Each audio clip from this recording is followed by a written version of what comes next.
Hello. This is a live stream simply because I can't really get my camera to operate properly to make a formal video. And so I just wanted to make this video as a means to voice some things and I suppose express some opinions and sentiments that I've been holding. And it's mainly that I'm becoming far more reticent of making videos and continuing to create content. I mean, I suppose it's the introverted side of myself that has a strong lack of enthusiasm for the degree of attention and my videos are receiving and the amount of viewership that they have thus subsequently received. And certainly for the lacking of, I suppose, anonymity and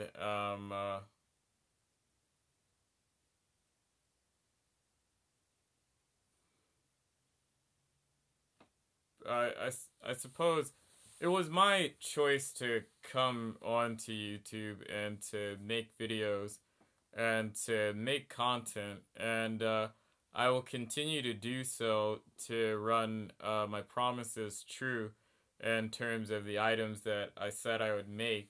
I will return with the ENTJ video, and I'll finish making the video on the 16 types.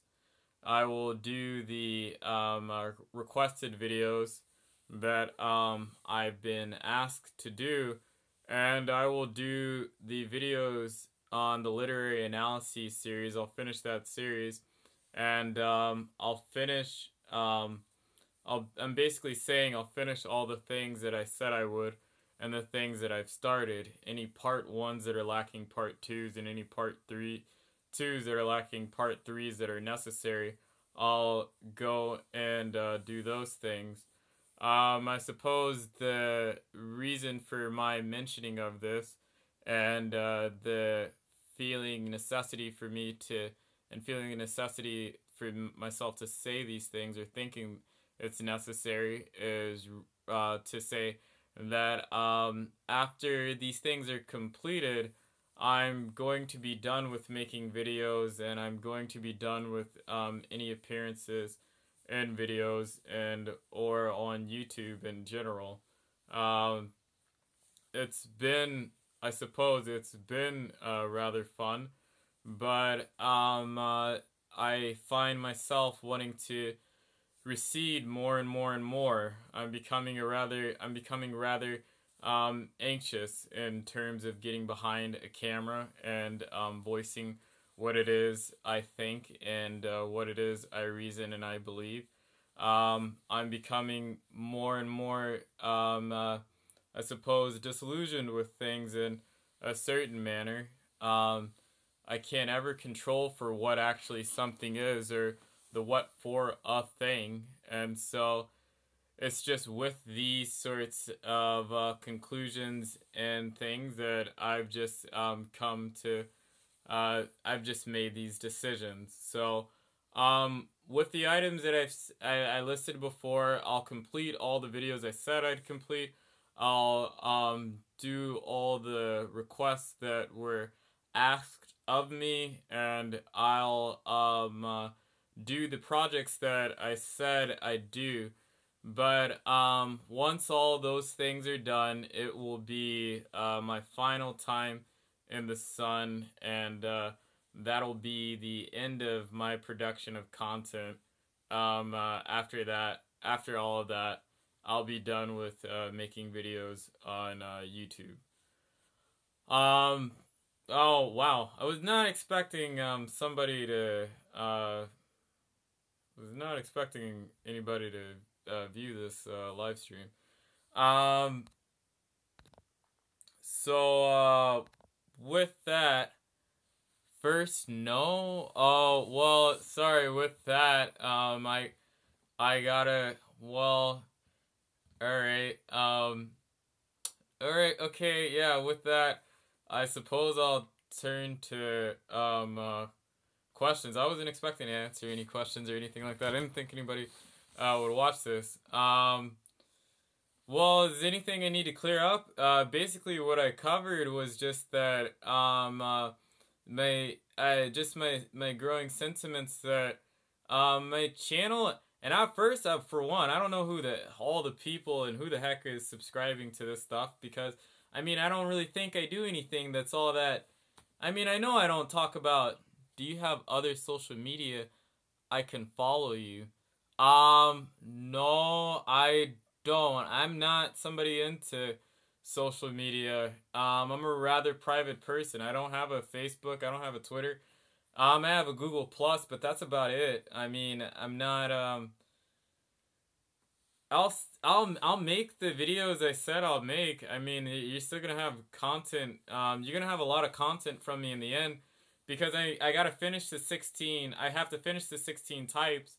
I have to finish the literary analysis series, and I have to do the series on math and physics I said I'd do, and I have to finish all the requests I said I had to do. So I mean, I'll be around for a bit, but after that, I'm out skis, because that's just, I mean, this is hey, what's up? How's it going? This yeah, this is just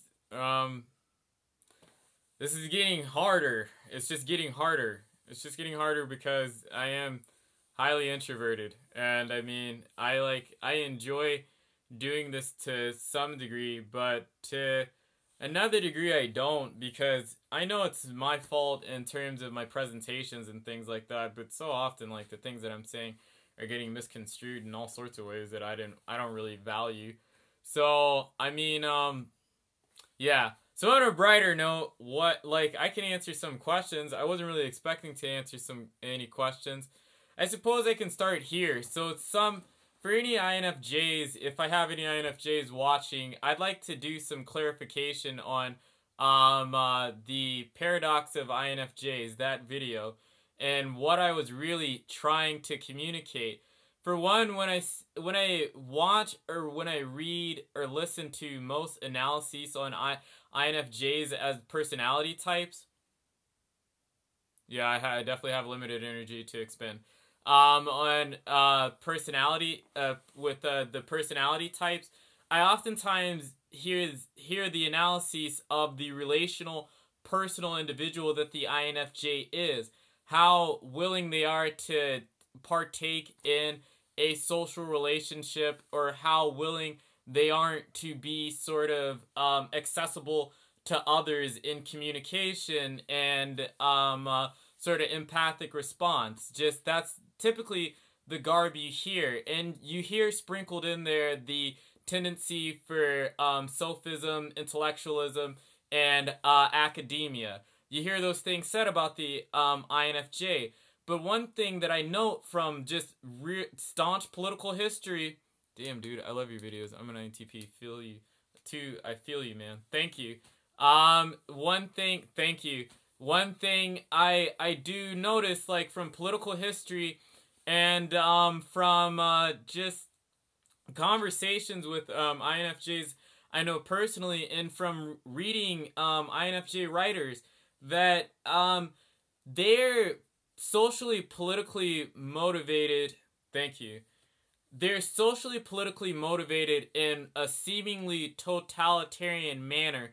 And what I mean by a seemingly totalitarian manner is that they have this idea, and it stems from extroverted feeling. I really think that it stems from extroverted feeling, that there's an overarching ethos that should pervade people's existence in order to give meaning and establish order and good and beneficence in the world. That this sort of overarching thing, whether it's reason, truth, virtue, or whatever, should pervade people's social lives and private lives. There should be some principle that's a guiding maxim to communities to make them stable and cohesive things. That's something that they tend to gear towards. Like, not just INFJs, but ENFJs as well. That's something that they tend to gear towards. And that, to me, is totalitarianism. It strikes me as totalitarianism. No, it's not the central reign of a single dictatorship, but, man, it's a single reign of a monism or a single overall principality that should be a governing force or a shepherding agent to a community, a flock, or a herd. And that's a lot of what INFJs describe in their writing. I mean, even if they're saying that it should be something like actualization, even if they're saying it should be something like individuation, such as Jung, or if they're saying it should be something like virtue, like Plato, or if they're saying that it should be that you can't speak about things that you can't truly name with syllogism and proper logic, like Ludwig Wittgenstein, they're freaking totalitarianists. They're monists, they're individuals that tend to believe that there's something of a symmetry and a harmony to the universe, and that there is some principle or guiding force in that harmony and that symmetry that's transcendental and extends outside of the framework of what can be revealed in known experience, but something that can be pressed upon with the proper sojourning or something like that. And that fundamentally, loving the symmetry in that, Fro. Thank you. That's fundamentally totalitarian to me. What was that? It's funny that you said that in the Socionics, INFJs are a part of the quadra that is inherently authoritarian. Their quadra exemplifies ideological conflict by nature. That goes for NFJs and STPs too. Yeah, I mean, I see that very clearly. And I'm not saying that because they're like that they're cold-hearted or mean people or anything like that.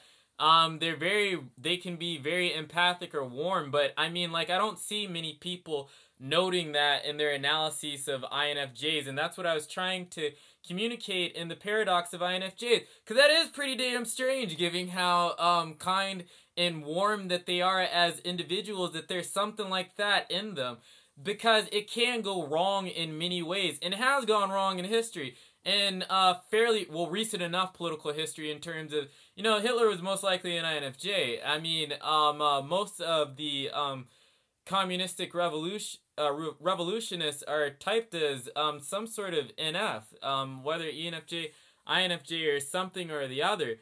I mean, it's not just like.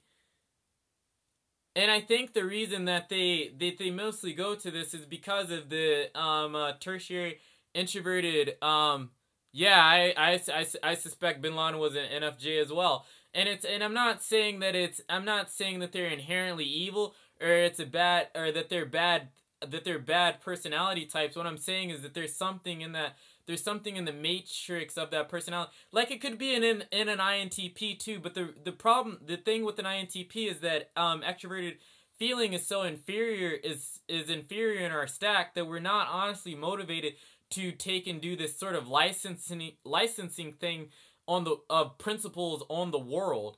I mean, extroverted feeling in of itself isn't imposing in any way. It's rather harmonizing, but they try to harmonize with, like, collective sentiment.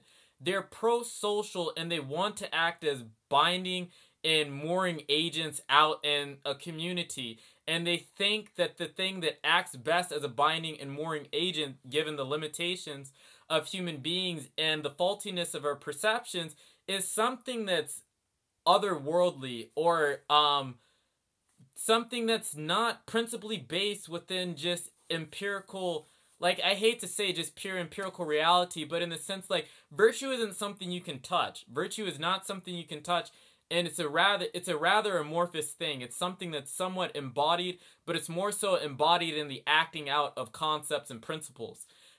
Same thing with Ludwig Wittgenstein's ideas about the mysticism of grammatical syntax and logic. It's not mystical about how the world is. It's mystical that it is at all. We cannot stand to say what it is we cannot know. It's this thing about, like, this overall prevailing monism that's supposed to interject itself in all spheres, from the highest ordering of the greatest logical truth to the acting out of the individual's life and to the corpus and movement of the community that strikes me as fundamentally totalitarian.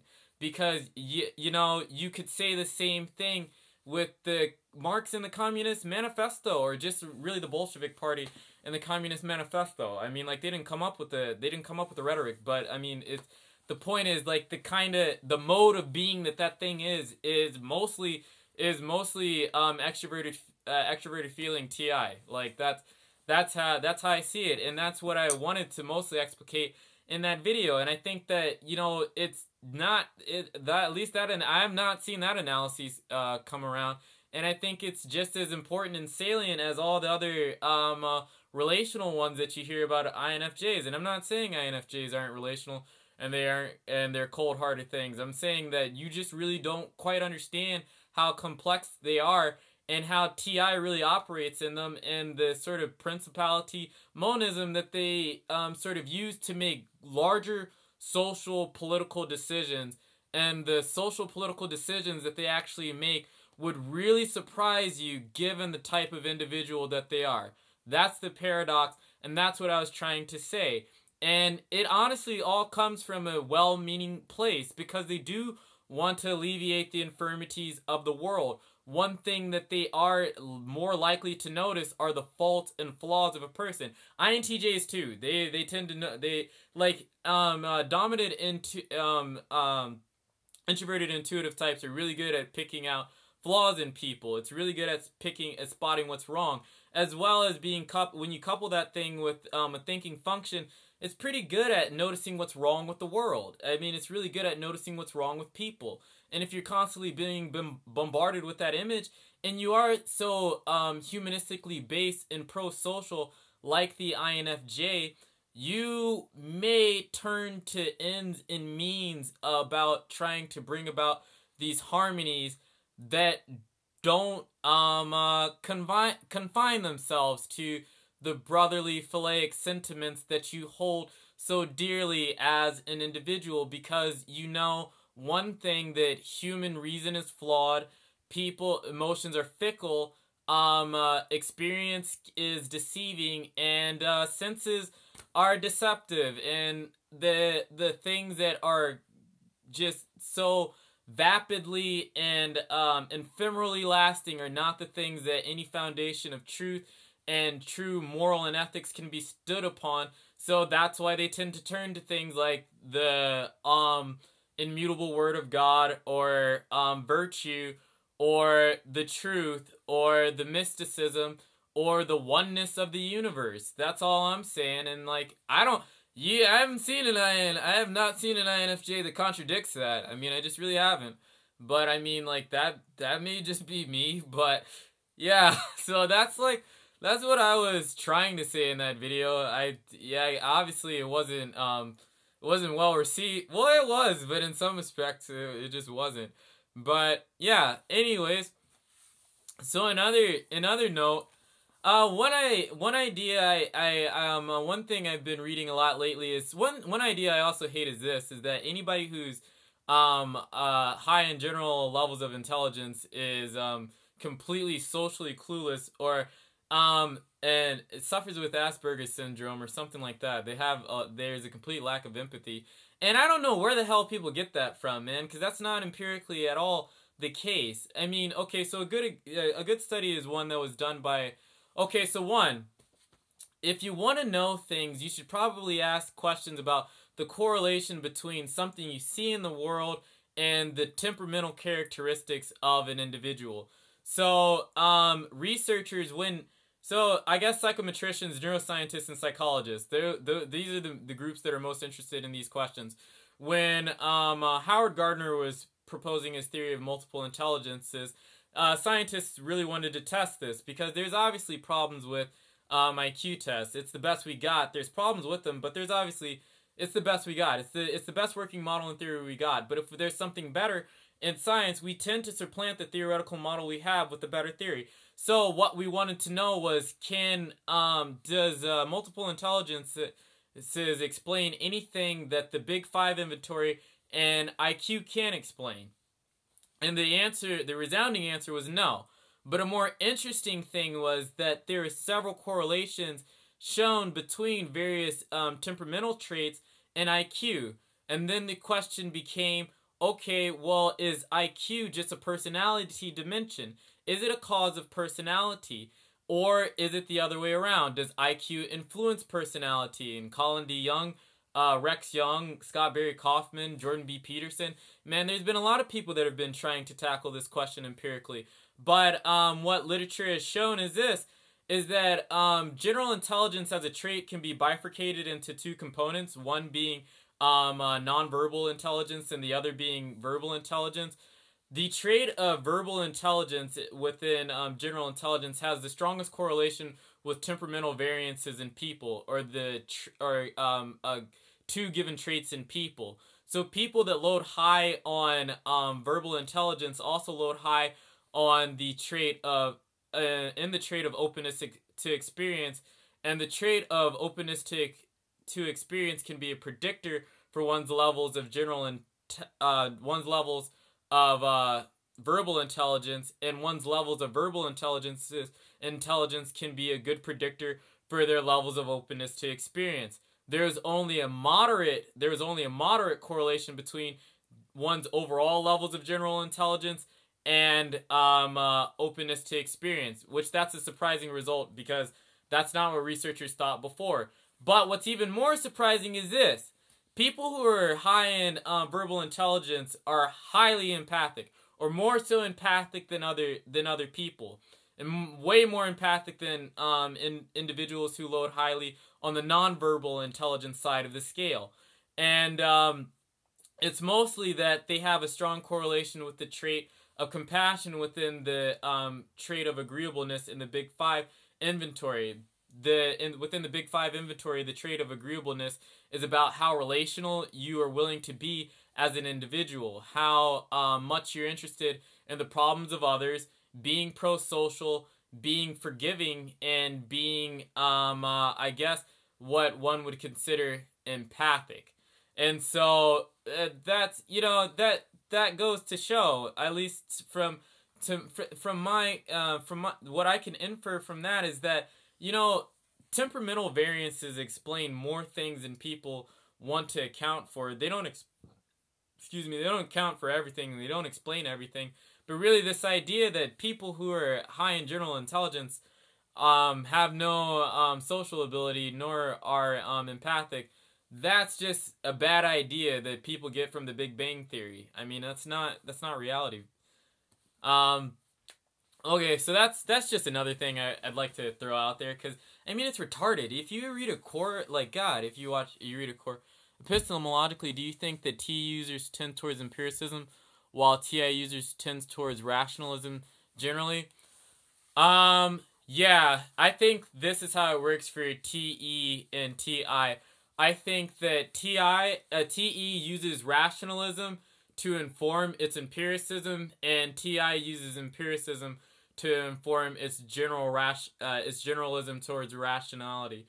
So I don't think that either type. I don't think either thinking sees a complete lack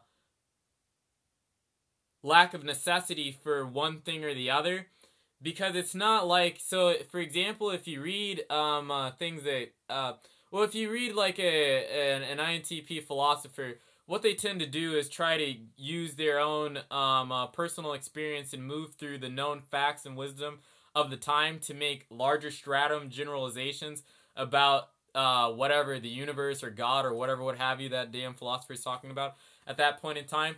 And what you'll find with the extroverted thinking philosopher is that they'll tend to use rationality as a tool to make some categorization for moving towards a certain end and conclusion.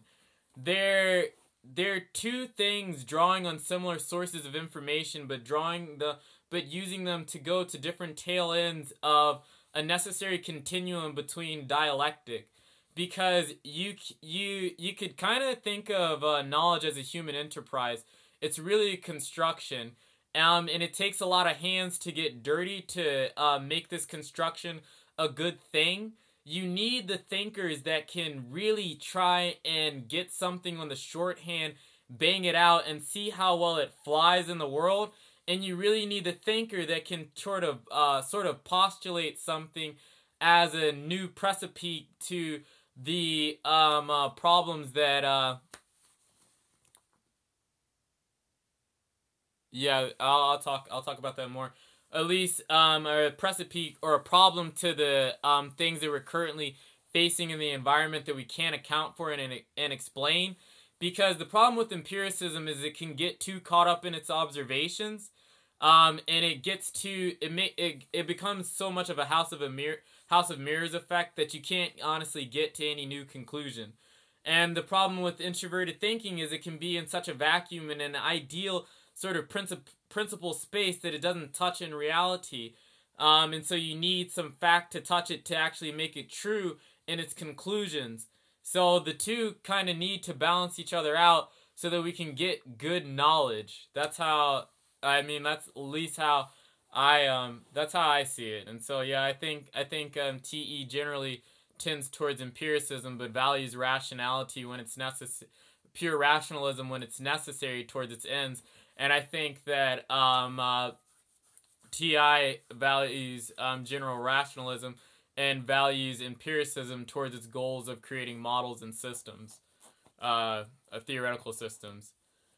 Yeah, so one thing I notice about individuals with high IQ is that there's some general traits that are consistent amongst them, but then there is a lot of variation within temperaments. I am glad you could make it too. There's a variation in temperament. So I think one thing that's true is this, that anybody who loads high in general intelligence is intense. Like, they're very intense and they experience the world intensely. It's not going to make sense to most people why they just see the things the way that they do. Because the one's experience, I think, like this, that, so in some ways, like, when I say something's obvious, it's because, to me, experientially, it's screaming at me. It's such of a loud, booming voice in my head that I mean, I can't ignore it. And the fact that the loud, booming voice doesn't exist in another person's head does baffle me sometimes, because I sometimes assume things that I shouldn't assume. But I think that one thing that is consistent is that individual's intense. I mean, no matter what their personality type is, so, or just whatever their temperamental factors are. But I know that openness tends to be something that's consistent among individuals with high levels of general intelligence. Low disgust sensitivities tend to be a symptom. That could be a symptom of openness itself. But I also know autodidaction is something that somehow they always get in. They always wind up teaching themselves something. Like, the process, and the higher one goes in general intelligence, the more idiosyncratic in certain ways their models and concepts of things become. So they tend to solve problems in unconventional ways. And I don't mean that to just be sort of I guess cliche, but it's true. The thing you have to understand about trait distribution, and just in general from a statistical standpoint, is most people are 1 to 2 standard deviations away from a mean. Most people are slap dab in the middle, and then most of the other collection of the population is only 1 to 2 standard deviations away from that thing. They're not all that unusual. And so when you get more than 2 standard deviations away from that mean, you're talking about an unusual asymmetric development, because it's not the way that nature would intend to make the individual, if you want to consider it that way. Because nature's conservative. Like, it would make everybody a goddamn carbon copy if it could. Like, it really would. It's just deviations happen for various reasons. Climate, temperature, food.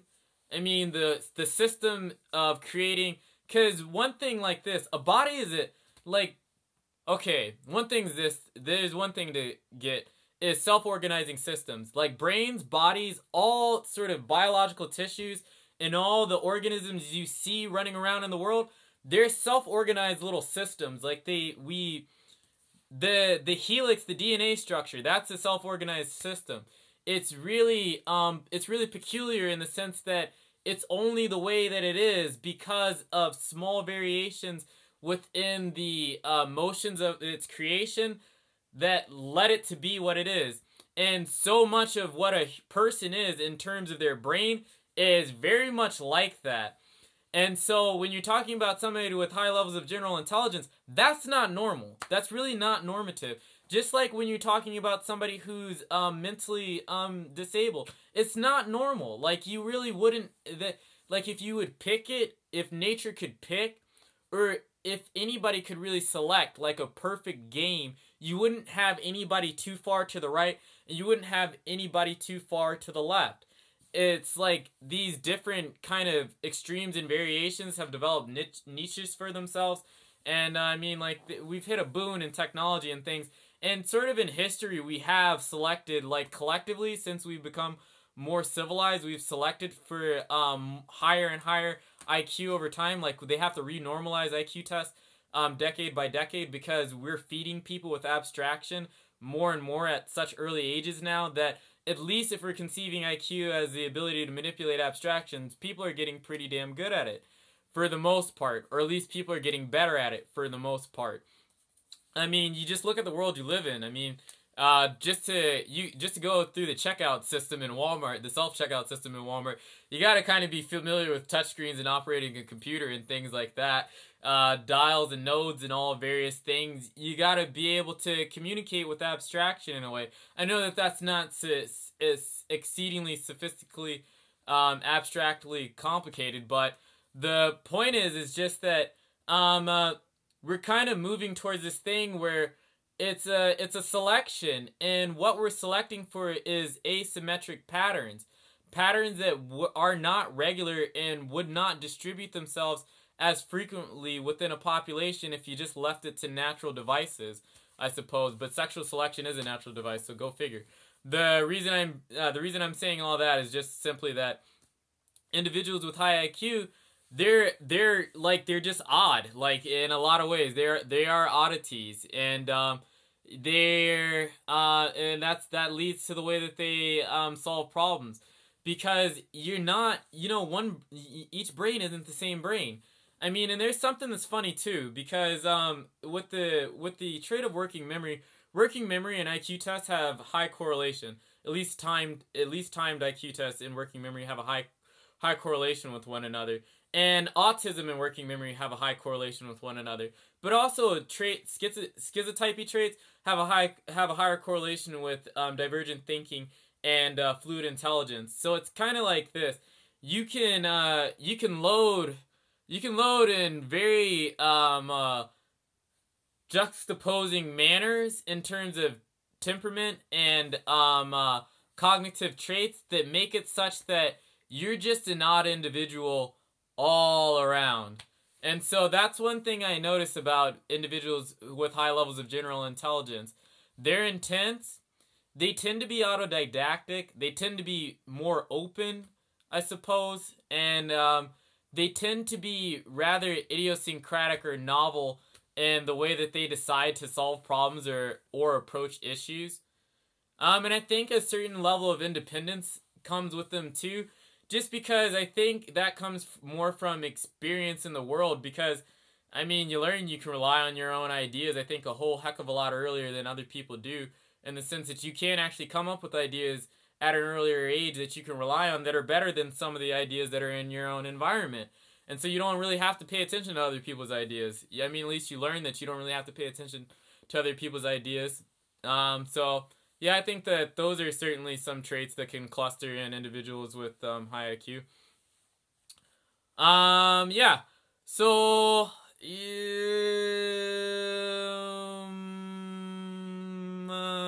what else? I guess like any other questions?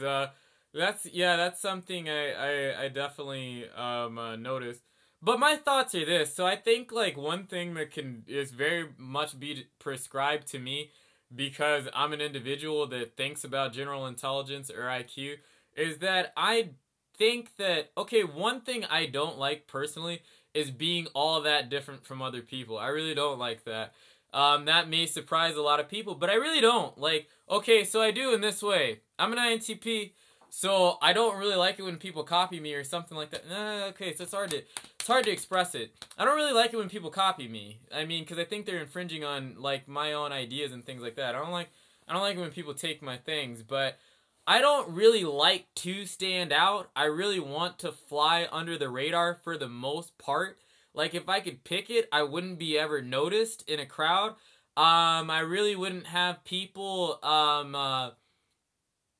come up to me all that much.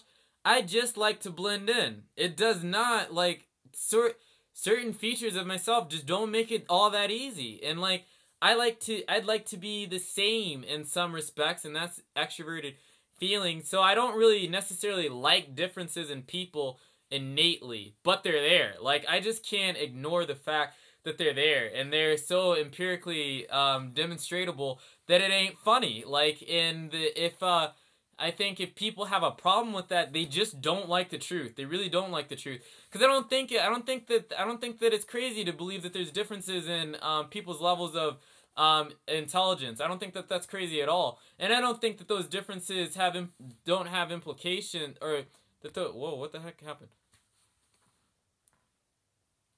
The best way I could describe growing up was that I was just very different from other kids. Everything was intense. Everything was just very different from other kids. Everything was intense, whether it was sensual or learning. Kids my age didn't self-reflect like I did. Yeah, and I think that that's the norm. I really think that that's more so the norm. But yeah, I think and I think that if somebody doesn't think that those differences in thinking don't lead to differences in performances and differences in outcomes in certain fields, not all fields, and not in every damn sphere of life, but in certain ones, then you're crazy. You're not crazy, you're delusional in some respects. Because, alright, I wish I was normal. Life would be so much easier.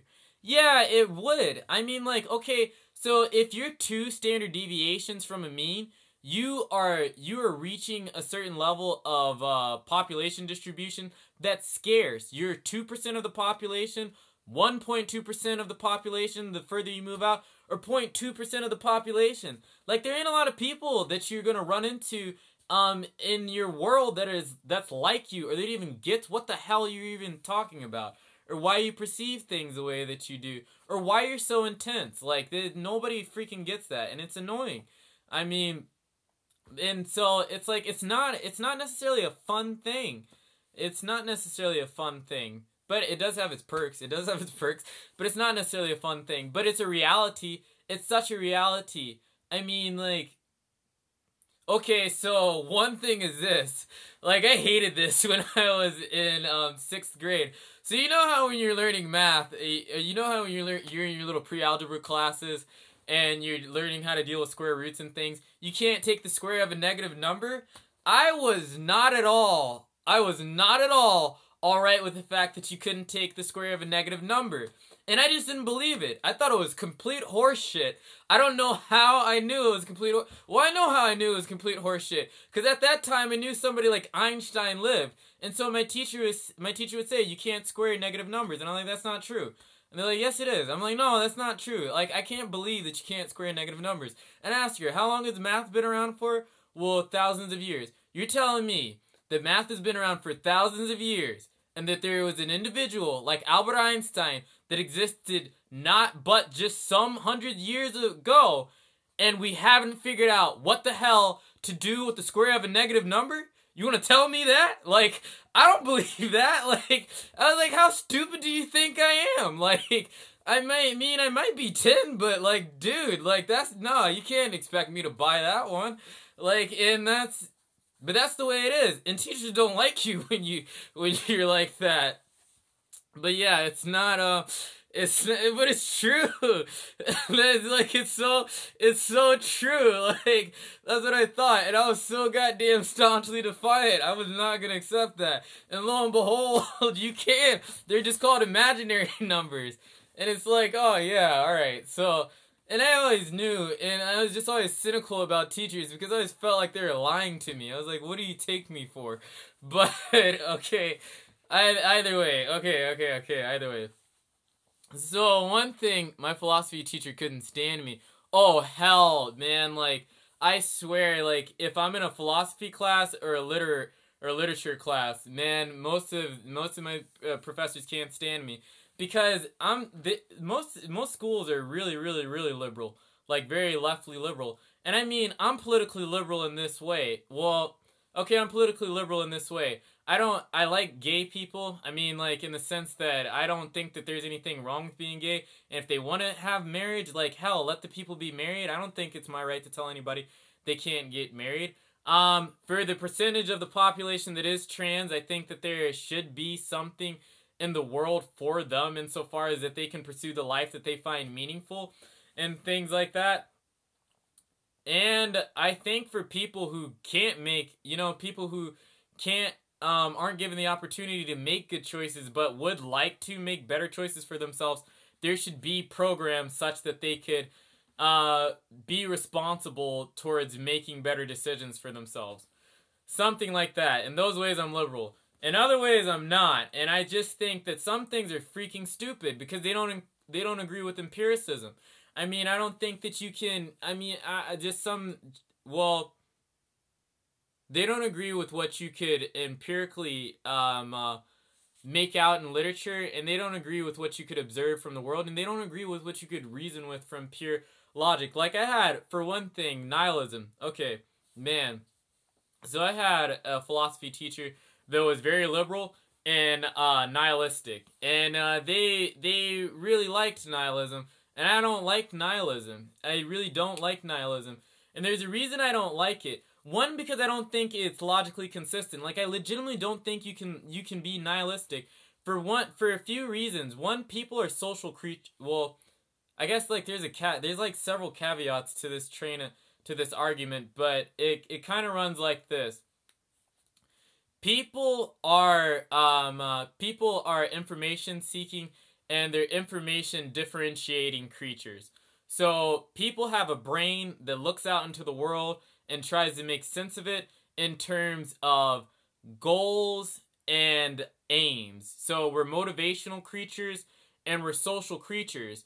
We're always going to have it such that there's something in the environment that's acting on us that makes us feel as if we're going towards a reward or as if we're going towards punishment. And so we have this thing of an innate sensitivity towards evaluative metrics.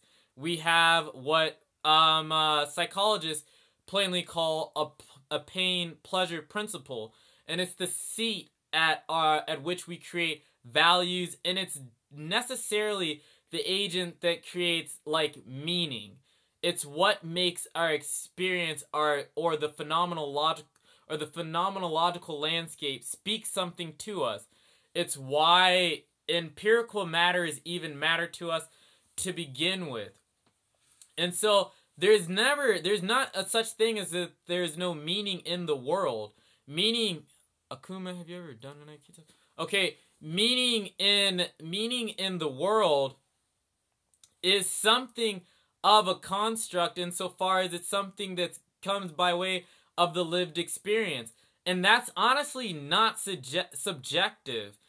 It's honestly something that is a sweet or an innate feature of what it means to be a human being.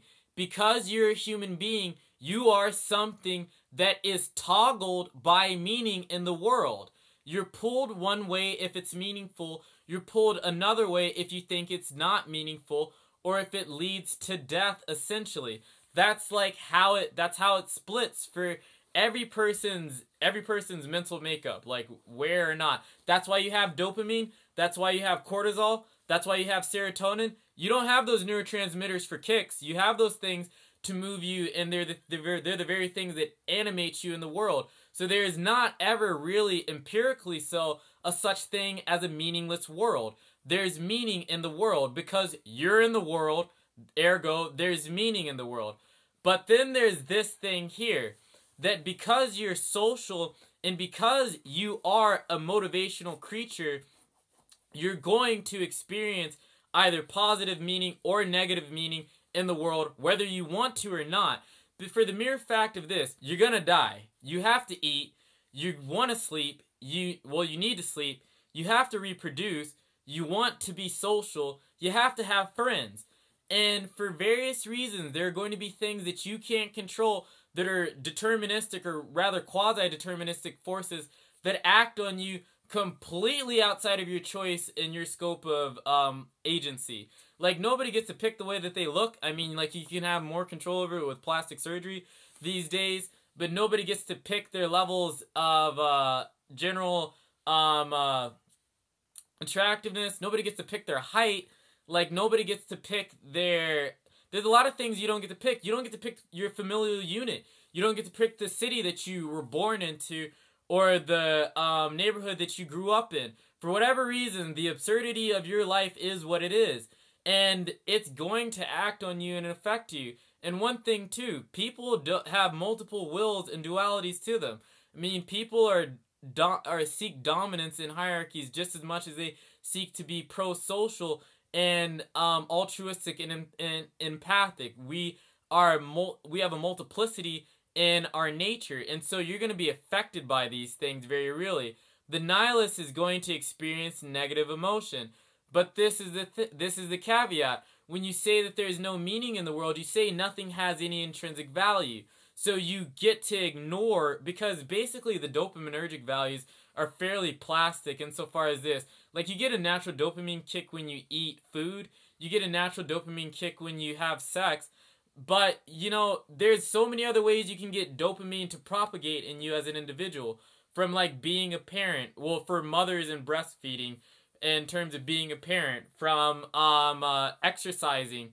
From really making achievements and getting external rewards. Like, the reward network is very, very much the progenitor of positive emotion or positive meaning structures within an individual. But when the nihilist says that there is no value in anything, there's nothing for them to positively aim for. So they only experience the negative meaning. But if you think that the negative meaning doesn't do anything to the individual necessarily, you're crazy, because they don't ever stop being human. They don't ever stop being human. They are still just very much a social and a motivational creature as anything. And this is why Nietzsche did not like herd morality. And it's because of this. It's fundamentally nihilistic. It's contrary to what people think, because Nietzsche didn't like nihilism. But it's this. If you make it such that there's an individual that says that there's no meaning in the world, there's no meaning in the world, then you make it such that you, sorry, I'm getting really distracted. The one when you were 11 put aside, well, hold on, really interesting. The one when you were 11 put aside 33 out of 36 on a Ravens matrices should at least standard deviations over the mean. Yeah, okay, yeah, like with the Ravens progressive matrices, I got a 36 out of 36 on the Ravens progressive matrices. That's where I tend to fall. But I'm glad that there's others. Yeah. Anyway, yeah. No, not impressive, just kind of like I'm not like, cuz this is the thing I think about general intelligence. I didn't really do anything to earn it. Like, I really didn't do anything to earn it. It just kind of is the way that things fell. Because I really don't try to find patterns and things in the world. Like, I just kind of tend to think that way. And I don't try to make analogies and things like that. Like, I learned mathematics is... Okay, shoot, I'm getting distracted. I'm highly distractible, people, sorry. Alright, so back on the nihilistic thing. Yeah, so they don't ever stop being a social and motivational creature. So it means this, that envy and resentment are definitely festering within those individuals. And the envy and the resentment, because they don't ever stop being socially motivational creatures, are going to be what informs them about how to act in the world. But there's the nice little caveat that nothing has any meaning. So if nothing has any meaning, no person does, including themselves, nor does any moral or ethical mandate or structure have one whatsoever either. So they have no need for any sort of social responsibility whatsoever. I mean, like, I don't necessarily like social expectation, but I do realize I have somewhat of a responsibility to other people to be a seemingly decent person so long as it makes sense. But, like, nihilism doesn't actually permit that belief. It doesn't permit that belief at all. And it's more so a double-edged sword. Because the final straw for it is that people, well, in this, like, do you ever think that a nihilist isn't paying attention to the things that happen in the world? Because the world's not a pretty place, and it's not a nice place either. And people aren't completely good. I would join Mensa, but I don't feel like paying the membership fees. Yeah, I wouldn't pay the membership. I ain't paying the membership fees either. I mean, I'm happy on my little island. Kinda. But yeah, okay, the refutation of nihilism is pretty simple. It is fairly simple. But man, like, you know how many people in the world are nihilists? And how many damn INTPs? I mean, like, what the hell, man? It's like a lot. It's like, it's not a tenable position, and it's not logically consistent. It just really isn't. Sorry. It's not logically consistent insofar as a human being really can't be something. The world, one, really can't be something that's meaningless, and a human being can't be something that doesn't perceive meaning in the world. It's just, by definition, that doesn't work. Okay. So, any other items that anybody would like to discuss? Oh, I guess I can finish the thought the sort of tendency thought I was having. And so far as general intelligence, I mean, it's like, I mean, have you heard of Chris Langan, Joshua? Yeah, I've heard of Chris Langan. I haven't gotten much. Nihilism is comparable to an edgy teenager. It's a phase, IMO. I think it is a phase, but man, some people, I find this, that more and more so people aren't wanting to keep it as a phase. It's becoming, and so I suppose I should share this, that one thing I really don't like when I hear what people are saying about the development of artificial intelligence is that there seems to be this paradigm of misanthropy, and misanthropy, or a dislike and a hate for humans, isn't too far from nihilism as far as I'm concerned. They don't seem to be the same things, but nihilism is a humanism, it's an existentialism, and so is it misanthropy. They're closely related, and I find mostly that a nihilist is much more disillusioned with other people and what they see in terms of ethics and morality in the world, and I find the misanthrope to be the same sort of individual. And I find a lot of times with the motivation of artificial intelligence, or at least the development of transhumanism.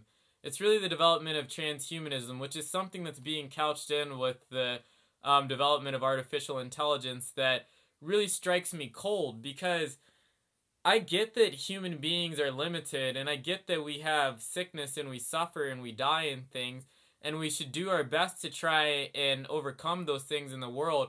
But it seems like our desire to overcome sort of the infirmities of the world are lending itself to a sort of much more weighty desire to transcend what it means to be human, just to stop being human. I mean, transcending being human is no different from wanting to eradicate human beings. They're fundamentally equal propositions insofar as you're making the judgment that human beings shouldn't be in the world, or that the mode of being of human being is one that's untenable or unfavorable, and I don't like that, because that's not, to me, that's not very different from what a nihilist will say, that human beings are cancers and they should just be eradicated. It's just the same sort of argumentation, just couched in a new idealism, necessarily. And one thing, too, about this, so one reason I'm not religious is this as well. I think, not to offend anybody that might be religious out there, but I think the invention of AI, just like the invention of God, stems from misanthropy. I really do. I don't think it stems from a place of human phileo. Like, I don't think it stems from brotherly love or human love, necessarily.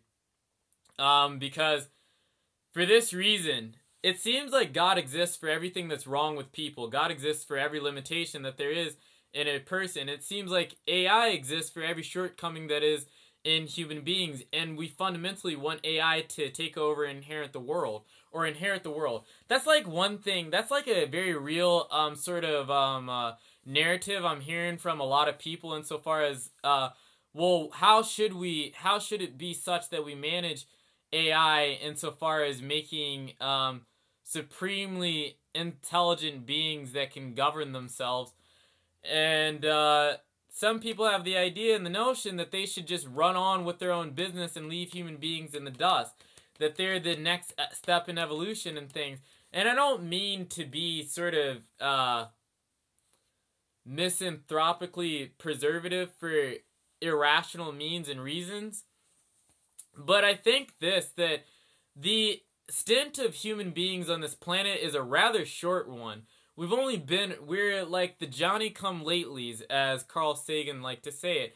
We've been around for a short period. Why the hell we're so disillusioned with one another, and why the hell we want to eradicate one another when we haven't had a very long time to play at the game is beyond me. Like, have some more faith in people, and stop trying to make it so that the world will be inherited by some supreme deistic being, overlord, in terms of the kingdom of God coming to man, or some goddamn supreme robot race that's gonna, like, obliterate us. Like, give us a fucking chance. Like, sorry, but that's, like, for reals. Like, I don't think it's that hopeless. But I think that people get so damn disillusioned, and there's a really serious spirit of misanthropy that's, like, it's flooding most people. Like, most people are cynical about other people. I mean, like, I get it. People can be annoying, they can be vexing, but hell, they're just like you in a very real way. I think, like, I don't understand how in some ways people can be misanthropic, because it means you'd have to hate yourself to a certain degree, because you ain't perfect. I mean, like, and it's like, if you want to eradicate other people, what the hell do you want to do to yourself? I mean, like, I don't know. It's just none of it like that vein and that paradigm. I don't like it at all. And I don't have a problem with technological advancement. I don't have a problem with AI. I do have a problem when it stands to be the very thing that's a damning factor towards human solace. I consider myself a deist, where God is any being or force that is in control of the simulated world we live in. I could be wrong. Well, yeah, I consider God this. Well, alright, so it's like, okay, well, you want to say God. Do I think that there are forces that we're subjected to and that we can't do anything about and that are going to influence and persuade us? Yes, I definitely do. And do I think we have to show deference and reverence to these things? Yeah, because I think the truth is this: whatever you don't pay attention. How do I want to phrase this? The truth is that if you choose not to pay attention to it, it will kill you. Just insofar as that there are definitely unalterable things about the world that you have to give credence and respect to, and you have to use them to inform your viewpoints and how you reason and ration in the world. And in that way, I say that that's supreme. Like, I definitely consider nature omnipotent in that way. I guess I'd be like Spinoza in the sense that God's nature, but I don't think it's necessarily personal or beneficent, but or have any beneficence to it.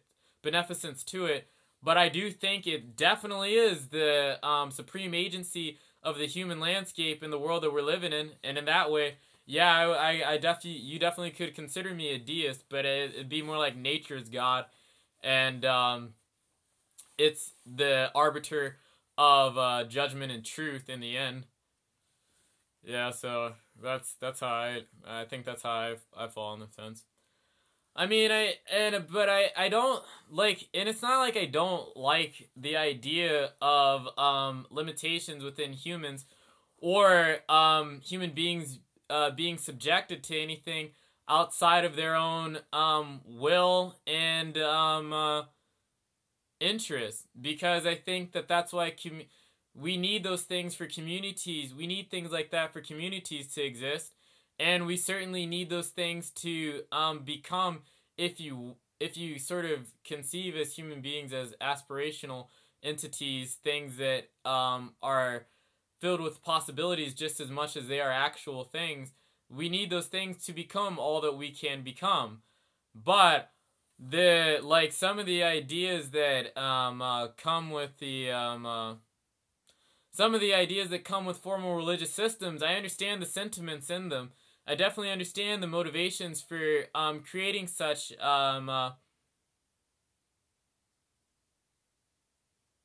bodies and doctrines of knowledge and practice, but their impetus always smell fundamentally misanthropic to me.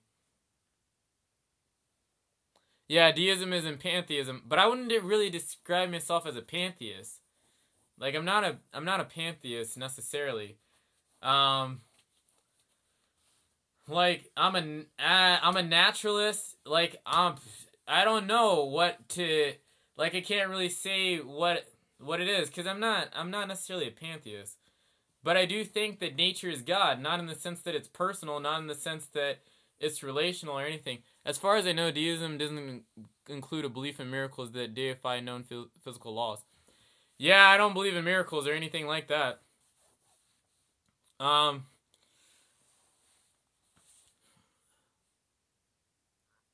I'd say this. No, I don't. Yeah, I wouldn't. Yeah, it's hard for me to say exactly what I am in terms of belief. That's why I usually just stick with existential humanism. It's the easiest thing for me to explicate. Any questions? Any any MBTI or personality questions out there? Because I'd like to answer anything of that variety, I guess, right now. Because everything I've been saying prior to this has been fairly weighty. Yeah. Okay. Shoot. As I go to reach. Do I watch anime? Yeah, I watch anime. Do you think there is a hierarchy of types? Well,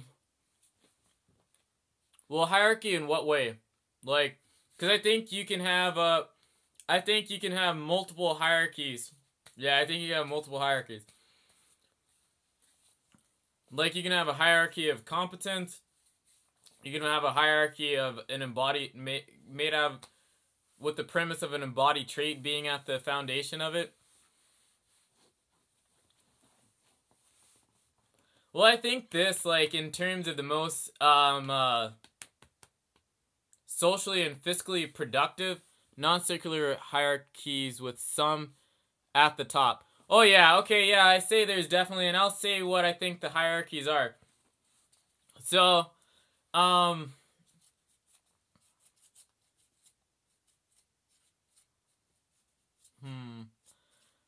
types that are most likely to be successful in a Western hierarchy are ENTJs, ESTJs, INTJs, ESFJs, ENFJs, and INFJs, and ISFJs. So yeah, I would say in terms of a Western hierarchy, like, it's usually ENTJs, ESTJs, ISTJs, and ENFJs at the top. That's how I'd slice it. In terms of tendencies, Like, I think J's at the top. Yeah, in a Western hierarchy, yeah, I think, yeah, in a Western dominance hierarchy, I think J's are at the top. Just for the mere fact that Western cultures are predicated on achievement, and they're the types most capable of achieving things in the world, like, very really. So I would say that. I would say, though, in the space, the most in a creative dominance hierarchy, that's a hard one.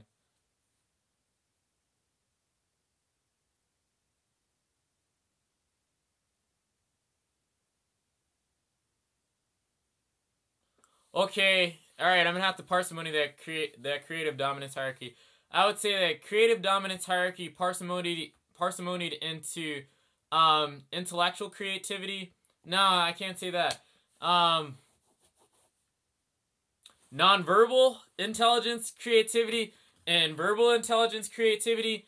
The verbal intelligence creativity, INFPs, ISFPs, ESFPs, and ENFPs and INFJs kick everybody's ass out the water. Like, no kick.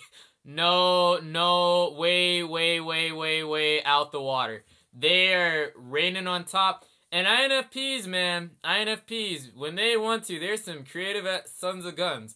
Like, they really are. ISFPs take the cake, too. With ENFPs and ESFPs tailing behind. I think in nonverbal,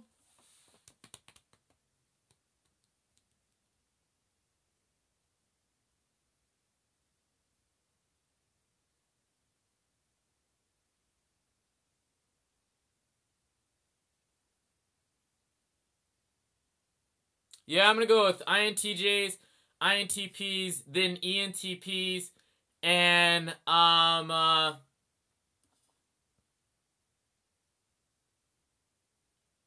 ENTJs.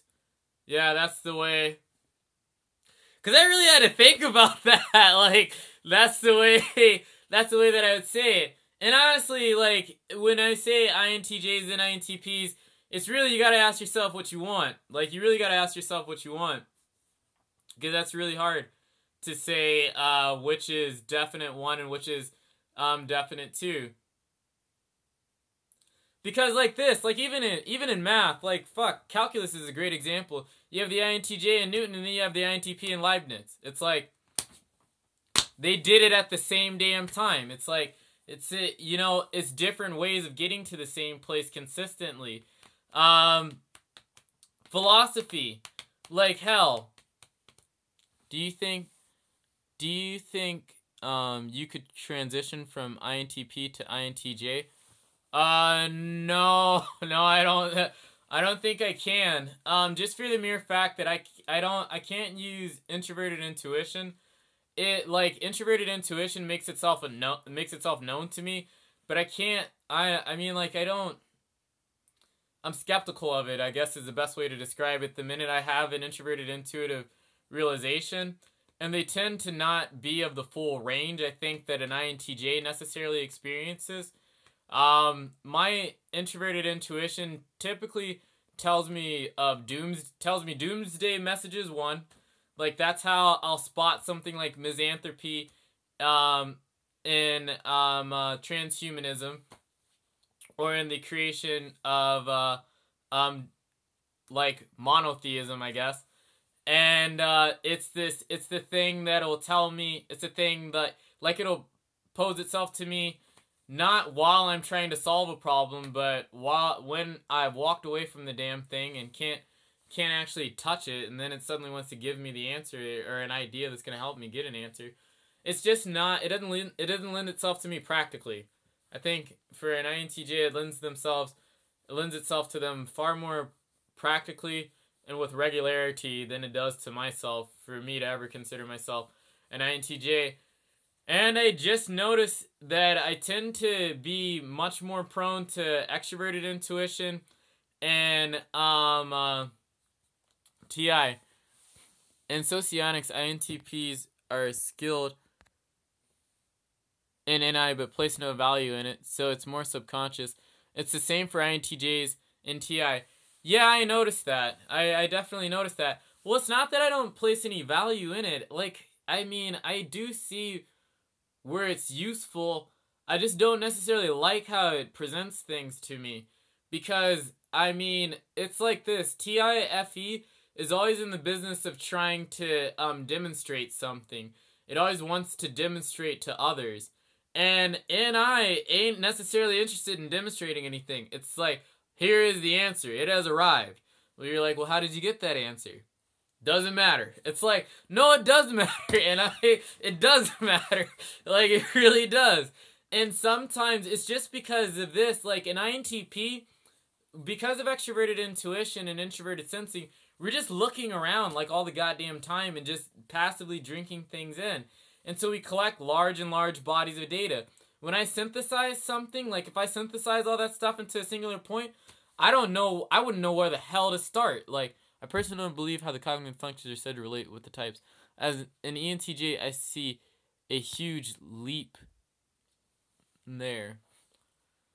Can you explain what you mean by that?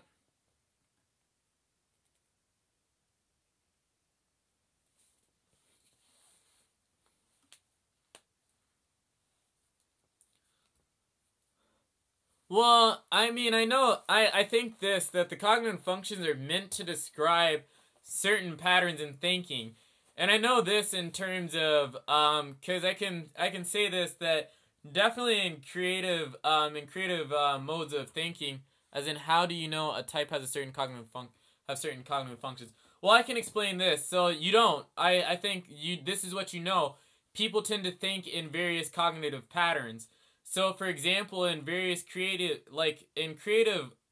endeavors, for example, you have various modes of networks that are active. So, the default mode network is active, but two types of what researchers call two types of thinking, divergent and convergent thinking, are a thing. And you can think of convergent thinking in remote association tests, where if you're given three disparate words, can you figure out the fourth word that connects all of those words? That's more convergency. Divergence is how many different ways can you think to use a brick, and how many different ways can you think to act on an object in an environment. That tends to be divergent, and it tends to be consistent. Yeah. And those types of thinking tend to be consistent in individuals. People don't typically load equally in both of those.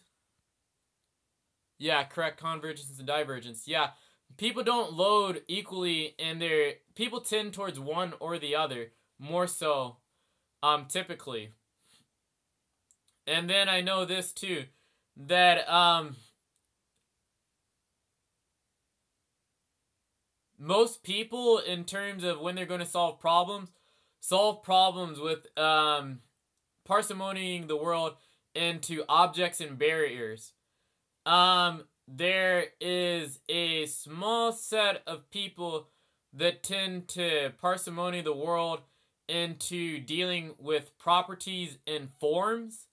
And I think people who deal with taking and turning the world into properties and forms are introverted thinkers, and people who tend to parsimony the world into objects and barriers are extroverted thinkers.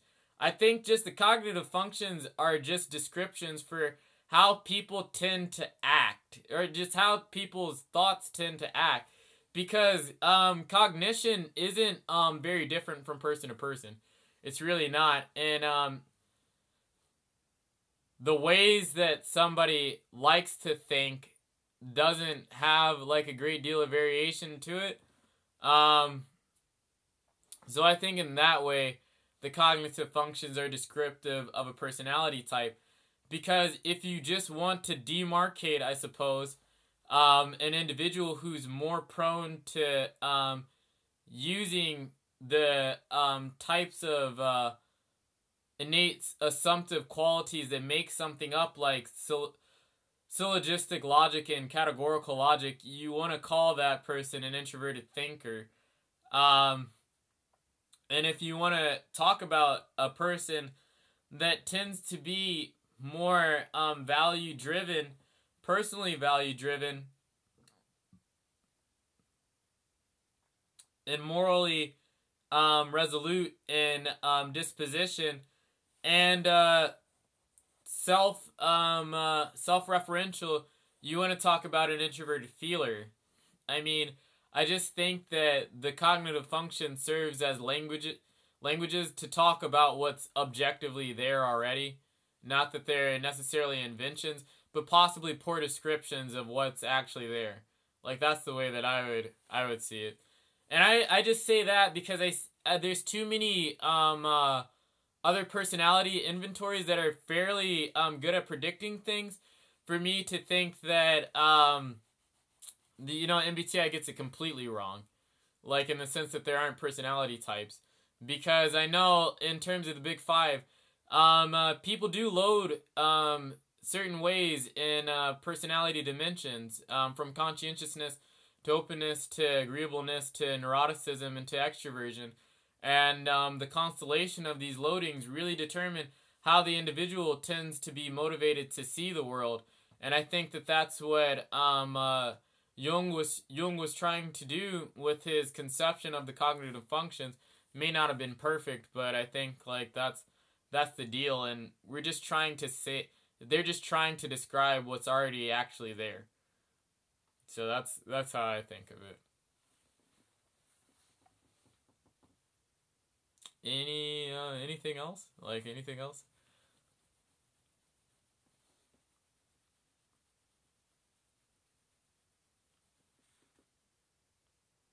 What are my thoughts on Jung's collective unconscious? Oh man, okay, so alright. So I like Jung's collective unconscious from an explanatory an explanatory platform for why there is a such thing as a language instinct in the brain. Or why this? Why is it that all people have the same drives? And why is it that all people have the same damn chemicals flowing through their brains?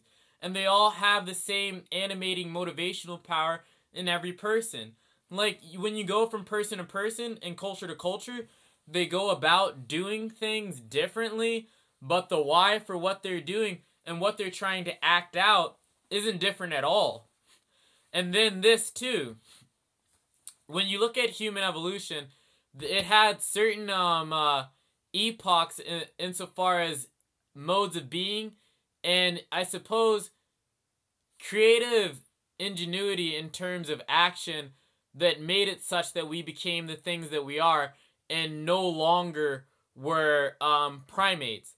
Now, certainly mutations came about, and these mutations were acted on by the environment and sexual selection and culture to make human beings what they are.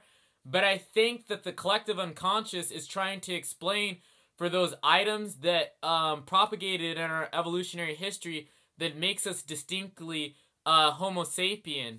I think that that's what it's trying to explain, because I think things like language and I think things like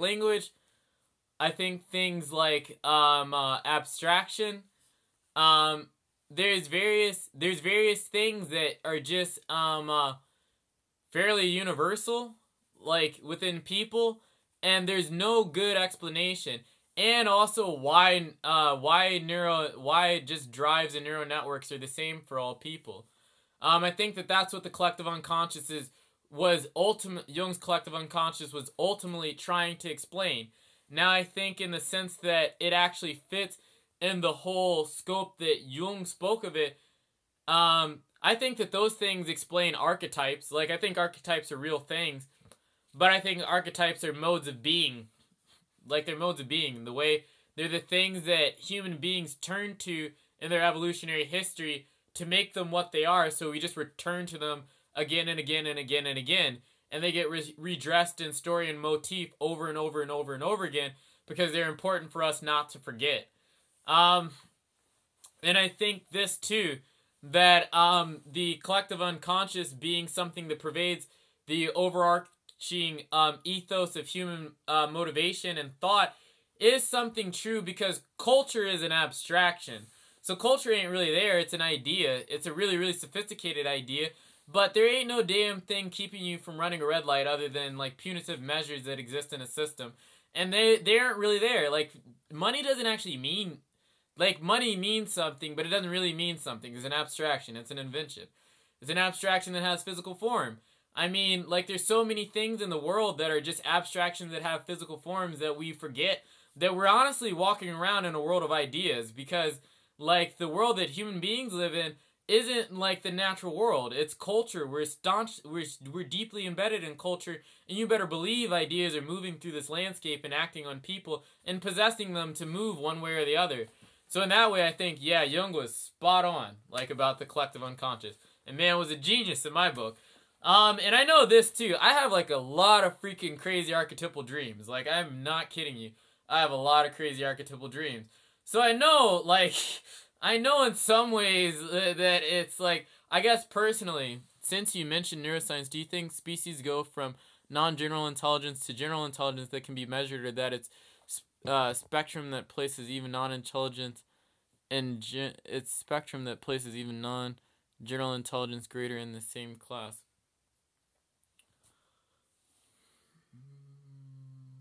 Well, I think this, that let me think. Hold on. Let me think for a second.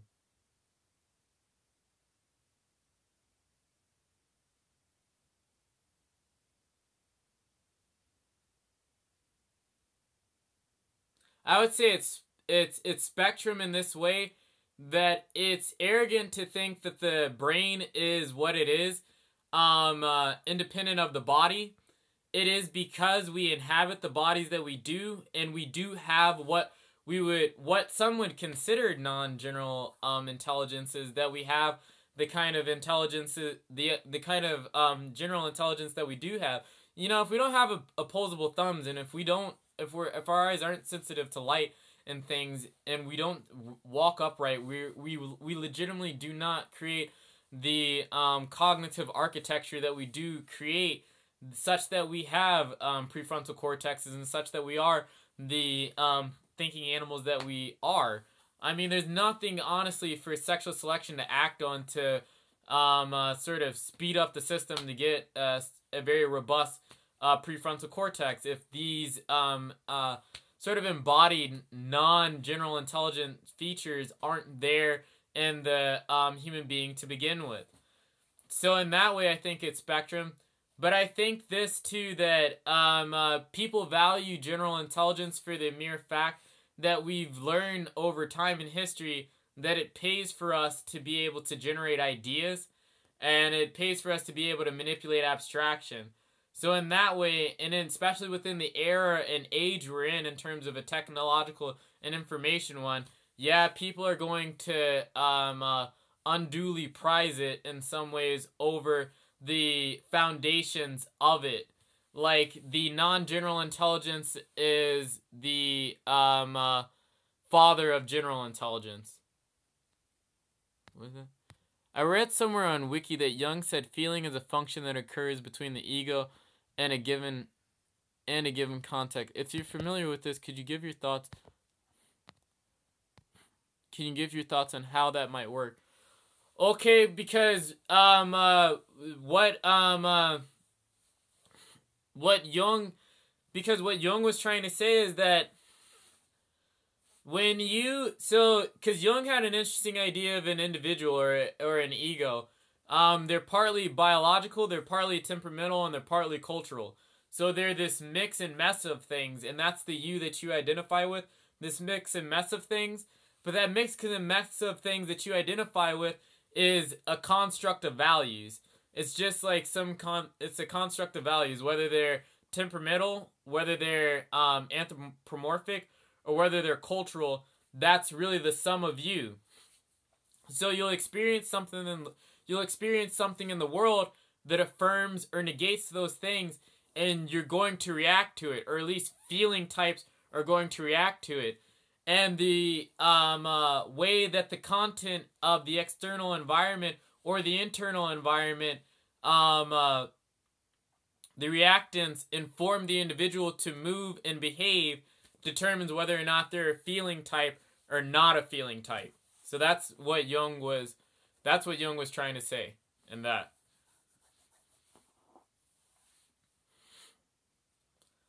Anything else? Yeah, anything else? Anything else? I hope that answered that. Like, oh, does anybody else have, hold up. Does anybody else have archetypal dreams? I want to ask somebody else that. Like, does anybody, like, I have a lot of weird dreams, man. And I mean, like, dreams that don't seem personal. Dreams that I think, like, I personally should not have these dreams. I have. Yeah, they're fucking crazy, right? Like, they're really, really crazy. Yeah, if you could, what's the hold up? Well, hold up on what? Like, something you need me to clarify? Something you need me to clarify? I don't mind clarifying. Yeah, archetypal dreams are fucking insane, man. It's like, it's like going on a goddamn acid trip with coherency. It's like, what the hell?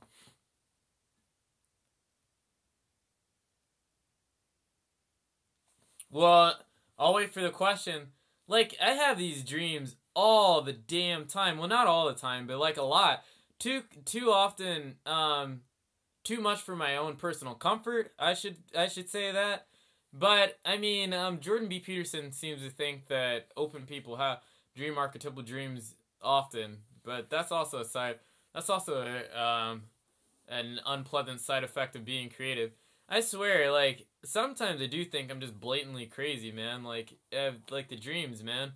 The dreams, dude. They're out there.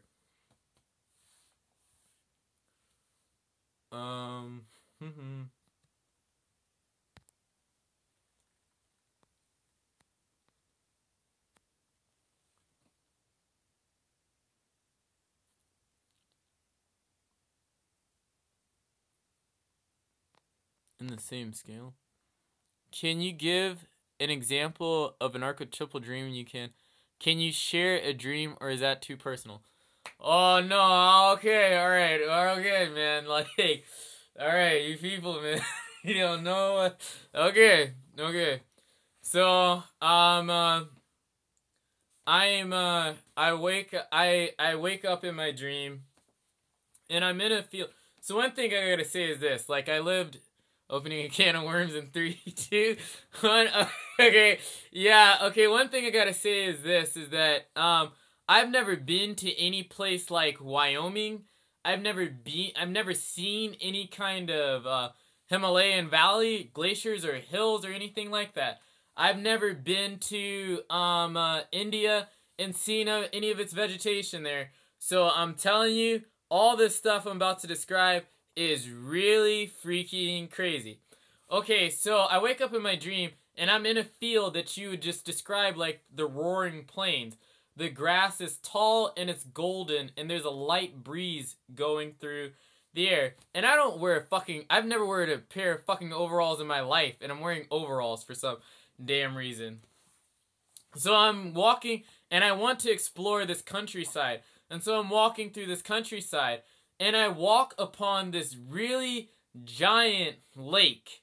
It stretched farther than my eye could see. I couldn't really see where it ended, and it was so crystalline and clear. It sparkled and it shimmered. It was like water I have never seen in my life, I swear. And in the background and in the recesses are these giant rocky mountains with like frosted tips. It was breathtaking. And so I was on one side of the lake, and on the middle of one side of the lake and the other side of the lake is this giant banyan tree. And if you don't know what a banyan tree is, Google that. Because honestly, I didn't know what the fuck a banyan tree was before I had this dream. But there's a giant banyan tree. And banyan trees have their roots come up from the ground. But this was like a banyan tree that you're not probably going to find on Google. Its roots came out of the ground, sort of housed like the roots were a forest system. And the forest twirled and spun up in sort of a spiraling motion to this giant other tree. Yeah, I don't know. And the root systems made like a tunnel, almost like a cave that one would pass through to get to the other side. But along the root systems, it was covered with these vines that were green and red and had like blood dripping from them. Yeah, weird. And so I knew, like, as I was passing under the tree, that I shouldn't touch them and I shouldn't let the blood touch me. So I went under the tree and I went to the other side. And to the other side, I was just exploring the countryside. I saw a lot of vegetation and beautiful plants bearing fruit. But then, for some reason, I got tired and I decided I needed to go back from where I returned. And so I make my way back to the tree. And when I make my way back to the tree, like, on the other side of the tunnel is this woman. Like, a woman I have never seen in reality.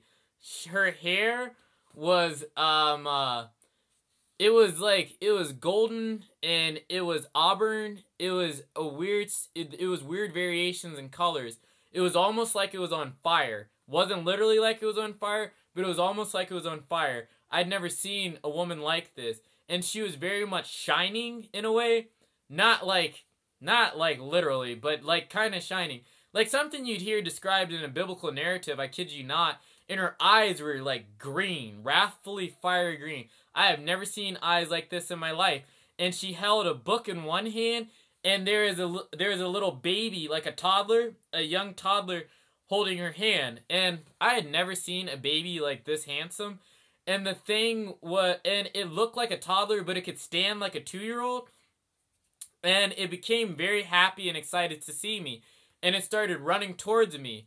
And then I panicked because I knew that the baby would be touched either by the blood or would touch the vines. And for whatever reason, I didn't want to see the baby harmed. So I ran through the tunnel and grabbed the baby and started ripping the vines down with my hands and leading the woman and the baby to the other side. And I handed the woman her baby. And like that, when I handed her baby, she just completely vanished. Like, no dice, just like completely vanished. And I thought I was the only person in my dream. And I thought that was a bit strange. I thought I was the only person there. Then I turned to look down at my hands. And I kid you not, they start crumbling like dust. Like they just start crumbling like dust. Like the hand, like from grabbing the vines. And so I panicked and I ran to the lake and I stuck my hands under the water. Okay, sorry. I stuck my hands under the water and I thought like that the water would heal my hands. And when my hands were under the water, they looked like they were completely healed. But when I brought them back out, they were healed for a moment. Then they turned to glass and completely shattered. And I was sitting there with no hands, like nubs, and glass shards where my wrists were. And then I woke up from the dream. So that's an example of an archetypal dream. That's one dream I had. And I mean, like, I have stuff like that a lot. And they're fucking, yeah, they are fucking crazy. They're fucking crazy as hell. And I swear, like, I think I belong in a loony bin when I wake up from things like that. Yeah. I kid you not. Yeah, crazy, right? really crazy. But yeah, that's an archetypal dream I had. And I have dreams like that often, like, I bet you wrote this dream down. No, but I can't fucking forget it. Like, man, like, I have several dreams like that I can't fucking forget. Like, okay, so, but I've been having archetypal dreams for a long time. Like, since I was 8. That was the first time, or 7 or 8. That was the first time I remember having an archetypal dream. Like, 7 or 8 years old. One that I can remember. Like, one time when I'm 7, I go to sleep, and for whatever reason, I wake up, and I'm standing on a goddamn lake. Like, I'm standing on a lake, right? Why am I standing on a lake? I don't know. Then I fall into the lake. Like, I just kind of, not like violently, but I just slip into the lake, and I'm floating down into the water, and there's all these boxes, just all these boxes in the water, and I think, oh, there's these boxes in the water. How about, and like for whatever reason there is like string, like not like Jack in the Boxes with those wind up things, but like boxes that have pull string tops or whatever. So they all had these pull string tops, and I was like pulling the tops, and as I was pulling the tops, like pieces of a mannequin like thing were coming out, and so I started assembling the mannequin, and I assembled them. And then I wound up, like, on top of the water, on top of the lake again, and I assembled the mannequin, and the mannequin then looked like...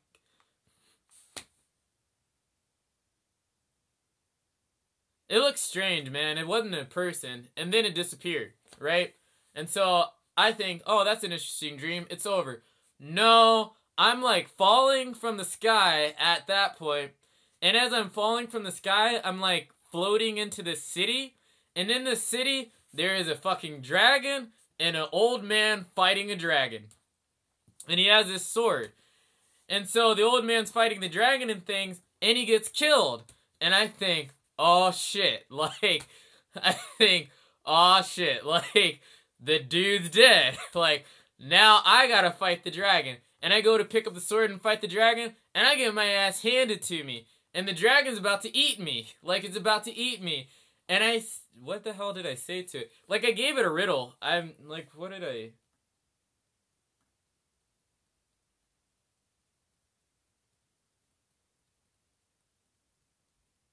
I don't know, I gave it a riddle, and it couldn't solve the riddle, and so it broke into a bunch of little pieces, and then I put it all in those boxes, and then I woke up. So that's another one. That's another one. That's another one. Okay, let me go see what this other question. Okay.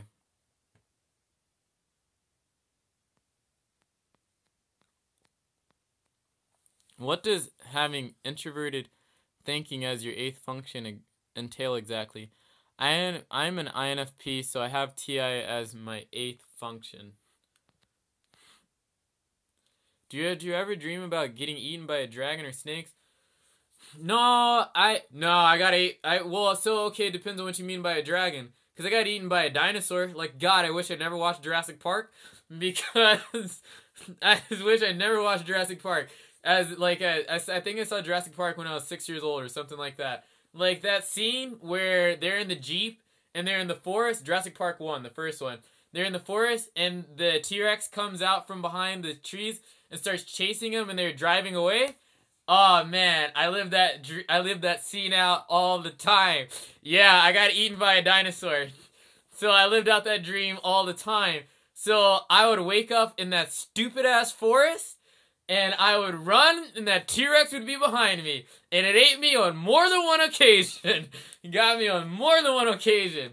That dream was so frequent. At a certain point, when I woke up in the dream, I was just like, fuck, let's just get it over with. I already knew it was coming. I already knew I was about to get chased, and I knew I was about to get eaten. Like, I knew it. So yeah, I had that dream all the time. I had that dream a lot. Okay, back to the INFP thing. I'm an INFP, so I have TI as my 8th function. Okay, yeah, so what does it mean to have something as your 8th function? Well, it's not exactly like your opposing... Oh, sorry. It's not exactly like your opposing function. It's not the thing that you hate to come into contact with in the world, but it is the thing that when you sort of interface with it, either you're going to bend it or it's going to bend you. It's going to be something of a transformative agent in your life. Either, because some people in certain conceptions, like BB's model, he considers it the destructive function. And it's because it has, like your inferior function and your 8th function, they have these things called generative capacities to them. They're going to transform you. No matter what, they're going to. In some way or another, they're going to. And, so I guess for you in particular as an INFP, whenever you encounter introverted thinking in the world, it's going to either you're going to act on it, or it's going to act on you, and you won't be the same individual after either of those two things happen. Also, it will mean, I think in this way too, that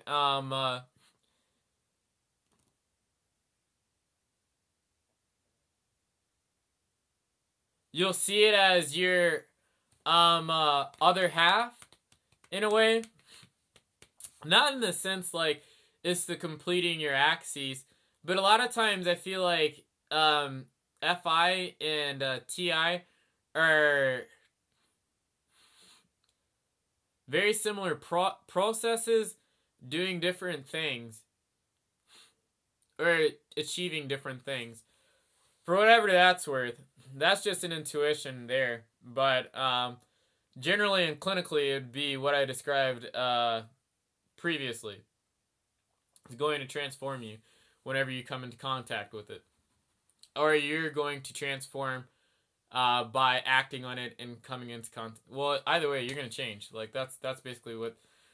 FI and TI's interaction always causes change. With one another. Always causes change. So, yeah. Yeah, as an INFP, I recently became really interested in physics, more so obsessed with, I don't know if that has to do with TI though. No, I think that has to do with TE. I think that more so has to do with TE, because I think aspirationally INFPs are capable thinkers, and I think aspirationally they're empiricists. So that doesn't surprise me. That doesn't surprise me at all. But I know that, like, I think like this. So I remember, like, my first girlfriend was an INFP, and I was not the same person after dating her.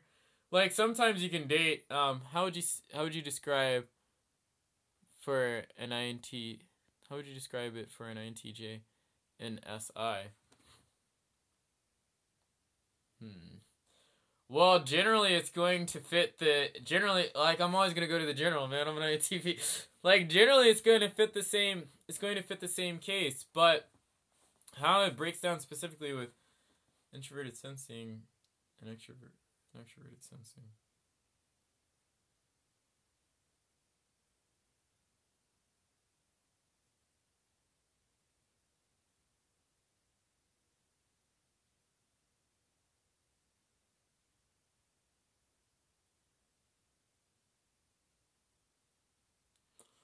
Well, I mean, even with the transformative bit, but I noticed this, that introverted intuitions and introverted feelings conclusion do always change the behavioral wisdom of the time whenever they're iconoclastic. Like, they always change the mandates in some respects. And introverted sensing is going to want to codify the mandates that INTJs come up with. I mean, that's one way I see it. I mean, you can think about it like this. Francis Bacon made up the scientific method, and Newton is the one that came up with physics. But it's such that it's a part of educational curriculum, and that's introverted. That's introverted sensing's instantiation into cultural and behavioral norms or wisdoms, and so they're transforming. They're always going to be transforming one another, like shadow brothers acting on one another, ultimately being interdependent and necessary ends. What's an example of one's eighth function causing this transformation you're talking about? Okay, like in my personal experience, so with my first girlfriend, she was an INFP. I promised you, like, as an extroverted feeler, I didn't really have personal taste in certain ways. Like, I really didn't. I didn't really care to pay attention to the things I liked. Like, I really didn't know what I liked. I mean, I knew what I liked, but I didn't really... Extroverted feelers can get along and through the world just by always assuming and collecting what's in the world, but very rarely do we stop to collect what's possibly, potentially, and personally ours. And I remember I also struggled very much with being an individual. I didn't like being different. My girlfriend was the first one that honestly made me feel alright with being different, just being weird in some respects. Like, I didn't necessarily have to hide it. I don't go around trumpeting things, and I still like to remain under the radar. But if somebody talks to me now, I don't like try to pretend like I'm normal. I can't say, like, that's a bad description, but I'm polite and I observe cordiality, but at the same time, you know the individual you're talking to. And that's something that she very much brought out in me, the fact of being an individual, because I was an individual, but not in any sort of evaluative means. And now even in my room, like, I have books, I have things that I like. I didn't really, like, they make sense, but it's, like, also to my own personal taste. And I have a personal taste. And I didn't really have a personal taste in music. I just used to listen to any damn thing on the radio or anything that my roommates would listen to. Now I'm a snob. Like, you can't get me to listen to almost anything. I know what I like. Excuse me. And that's one thing. How does the transforming play out for an INFP regarding TI?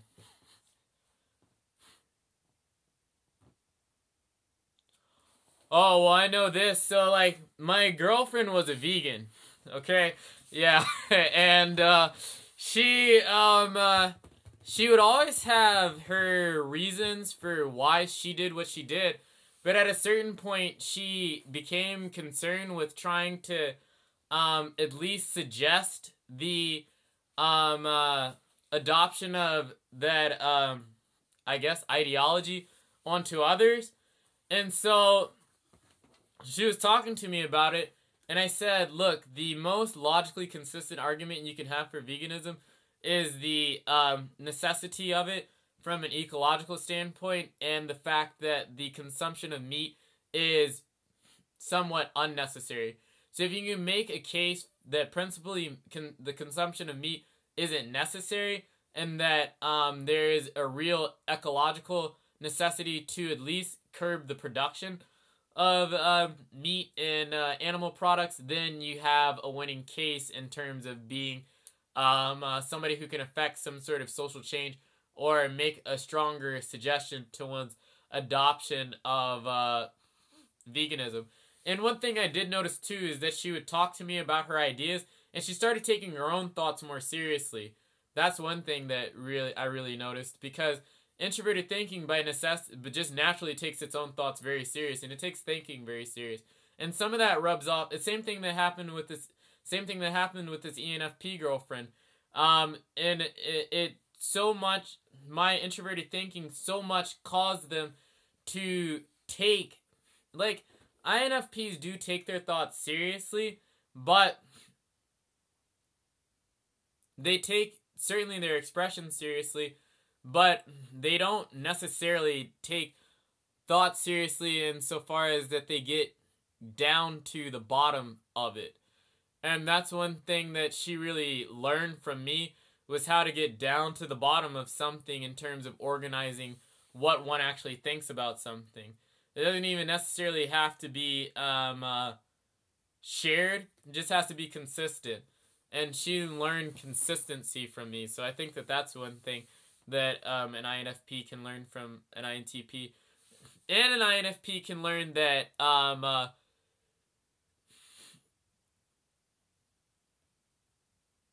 to divorce themselves in some respects when it's necessary. I know that that's one thing that's hard for INFPs, but my girlfriend at a certain point, she was doing it better than I was. Because INFPs can go around seeming like they're cold, aloof, and divorced, but they're really not. Like, they're not. They're just feeling stuff, they just don't tell you. So, yeah, so I think that those are certain ways, at least from my experience, those are ways I noticed. That might have sounded very introverted feeling. Yeah.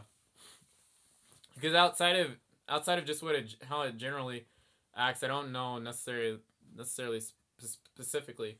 If you want me to give you an item of action as an extroverted thinker, read some introverted philosophers and see what it does. Like or get an ENTP as a mentor. Okay, like I don't know if you want to get an ENTP as a mentor. Like, well, it depends on the ENTP. I think it's safer to read an introverted thinker as a philosopher than it is to maybe try and grab a human to steer you right. Don't. Don't. Yeah. Cause sometimes, like, nothing against the ENTPs, but they like to be agents of chaos sometimes. Like that can be hit or miss. But all right.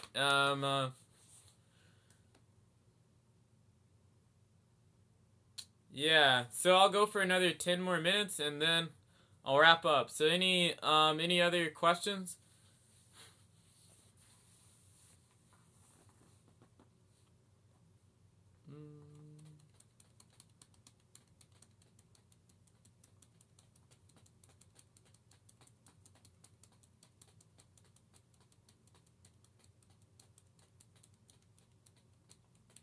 Who here is a constructivist?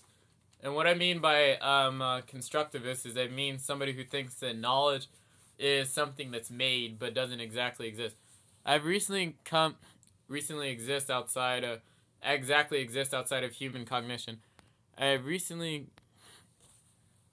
come to think of Myers and Big Five as the same test. Have you noticed similarities? Okay, I've noticed similarities, but I don't think they're necessarily the same test, or at least they can not be. No, I know what you meant. I don't. I gotta blow my nose. I'll be right back. I know what you meant.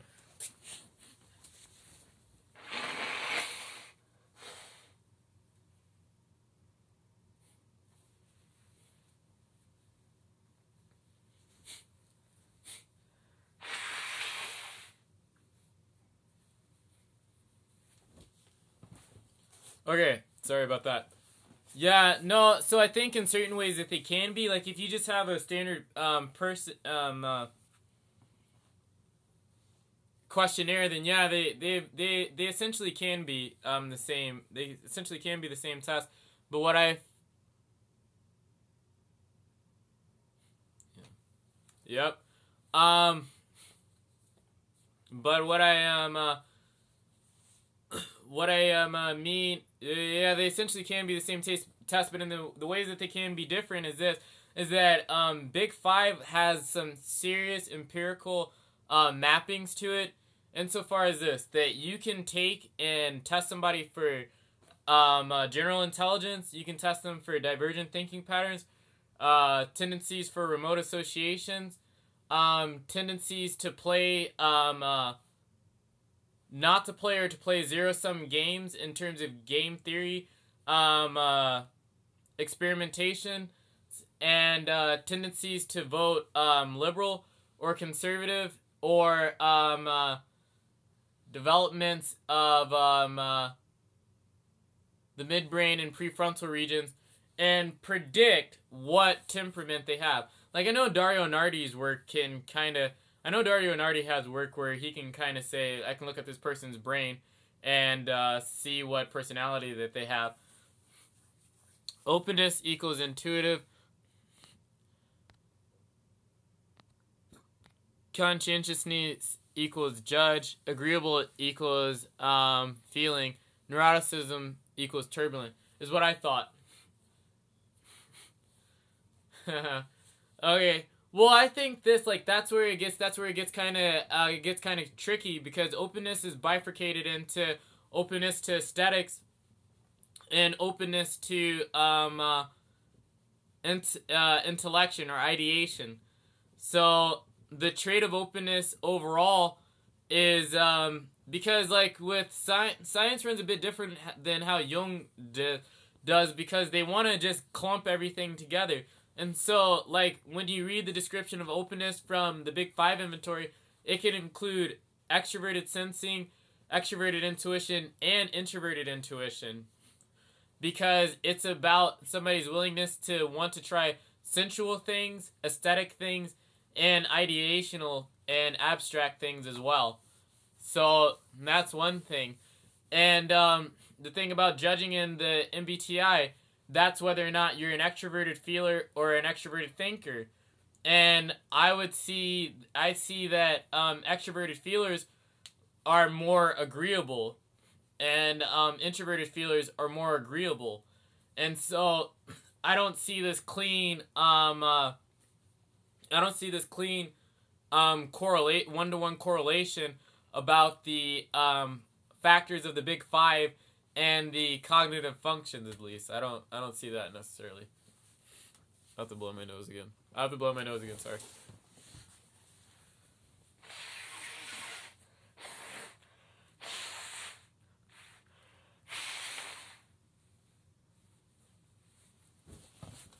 And neuroticism is something too, because I noticed that NFs or F types are more neurotic than thinking types, for the mere fact that neuroticism is composed of the trait of volatility and withdrawal. And one thing that NFs do consistently, if they're upset, is they hide themselves or they flare in their range of emotions. Like they very much so do, and they experience negative emotion way more than thinking types do. So, I mean, like for me, it doesn't split as nicely. So that's why I still treat them as independent things. And for the mere fact that you can predict stuff with one, you cannot predict things with MBTI. I mean, from a psychometric standpoint, you cannot predict things from MBTI. Have you watched Ghost in the Shell in 1995? So what were your thoughts on the philosophical outlook of the movie? Okay, I haven't seen the movie. I watched the anime. I have not seen the movie. And I don't have Netflix, so I mean, like, I wouldn't be able to view it. I'm sorry.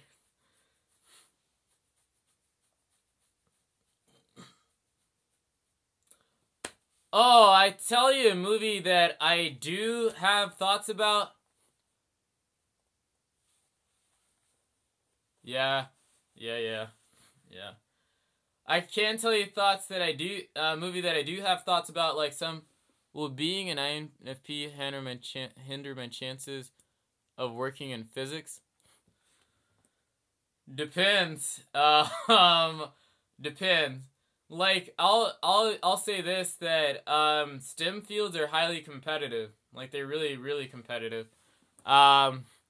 Insofar as the individuals that are in those fields aren't necessarily they're not necessarily nice, and the fields are also highly demanding in conscientiousness. And if you're not conscientious, you have to be fucking brilliant. I'm sorry, like in certain ways, like you have to be in certain ways, because either you can muster up the hours to study all of the things that you can study, or you know how to come up with ways to think about something that makes it so you don't have to know everything, but you can basically figure everything out. Those are like your two routes, because Physics 1 is a field that's predicated on your mastery of another domain to be able to have mastery in it. So you cannot be a good physicist if you're not competent in mathematics. Even experimentally wise, you have to have some sort of statistical ability. That's awesome. I wish I majored in physics, but it's too late now. Sorry. Excuse me, hold on.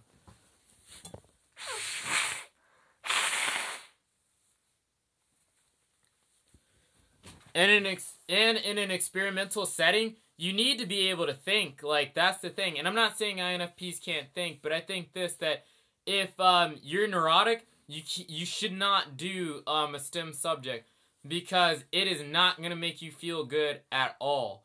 Like, at least the demands. I mean, like, you have a handful of introductory physics teachers out there that try to make it accessible, but man, like, it's a very, very demanding thing. And I watch people fall from the wayside all the time. I mean, like, seriously, all the time. Because there's a high cognitive load, in terms of your ability to manipulate abstraction, and I don't mean that in any pejorative way. And there's a really high workload, very very high workload. I mean, you have to. I mean, hell. So I can't say yay or nay. I don't think being an INFP necessarily will hinder those things, but I think if you're neurotic, not very conscientious, and I think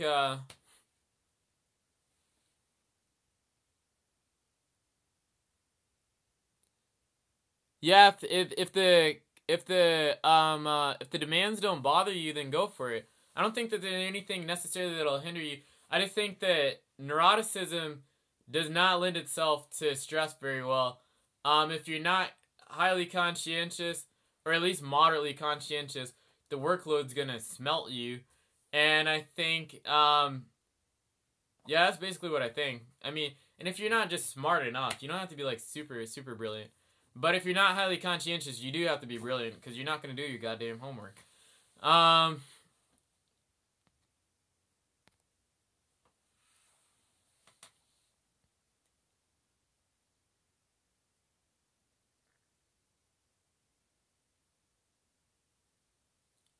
The Kusanagi, the Sword of Heaven. Oh, I liked it at first, but now I don't like it.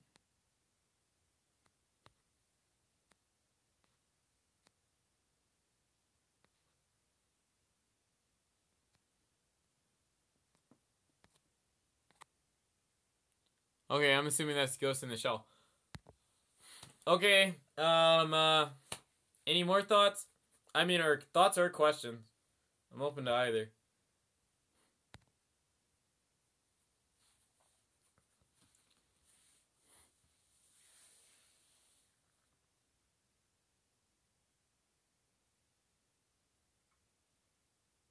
Biology is probably the most friendly route for Fs. Something like that. However, if you really enjoy it and are motivated, then go for it. The motivation to put in the hours will come more easily. Yeah, because there's hours, man. There is, like, the damn thing is demanding. That's the only thing I tell people to be careful of, is just that the field itself is really, really demanding. That's all. If you don't mind something being very demanding, then yeah, go for it.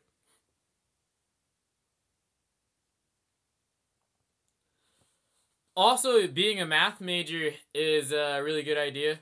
But you already said you're a computer science and a math major, so that wouldn't help. Because honestly, math, you just need to like ideas.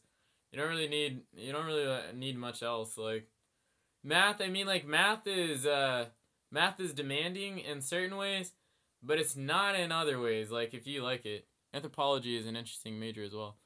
Holy hell, every science is interesting to me, but like I can't do all of them because I'm not conscientious enough. I'm just really not. Like that's tough. Like certain other sciences, they may not be as like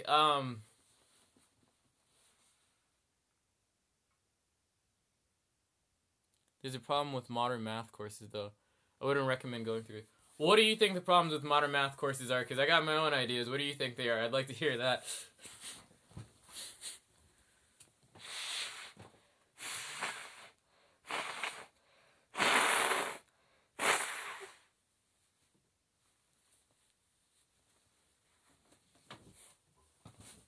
Or read that, I suppose.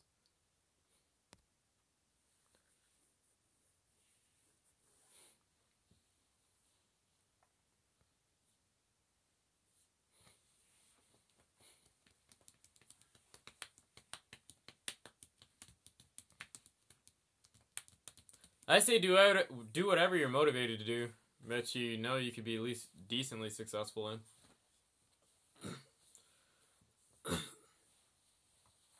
Some proofs are flawed. Their inconsistency, like the easiest one to think about is the idea of infinitesimals.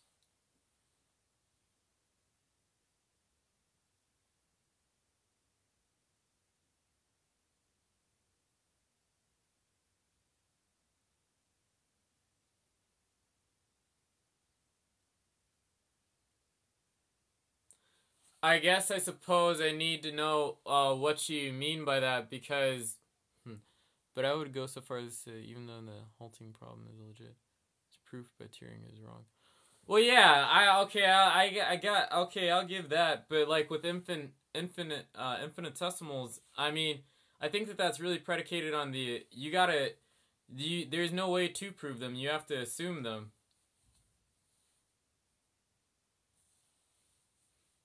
Or you have to assume the validity of the idea. That's why we had to come up with.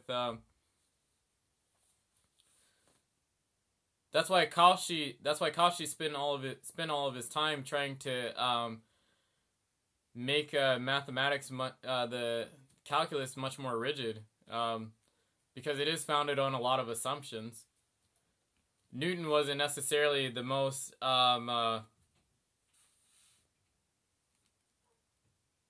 I guess, the most logically coherently concerned of individuals. He did have pragmatic motivations for his conception of calculus.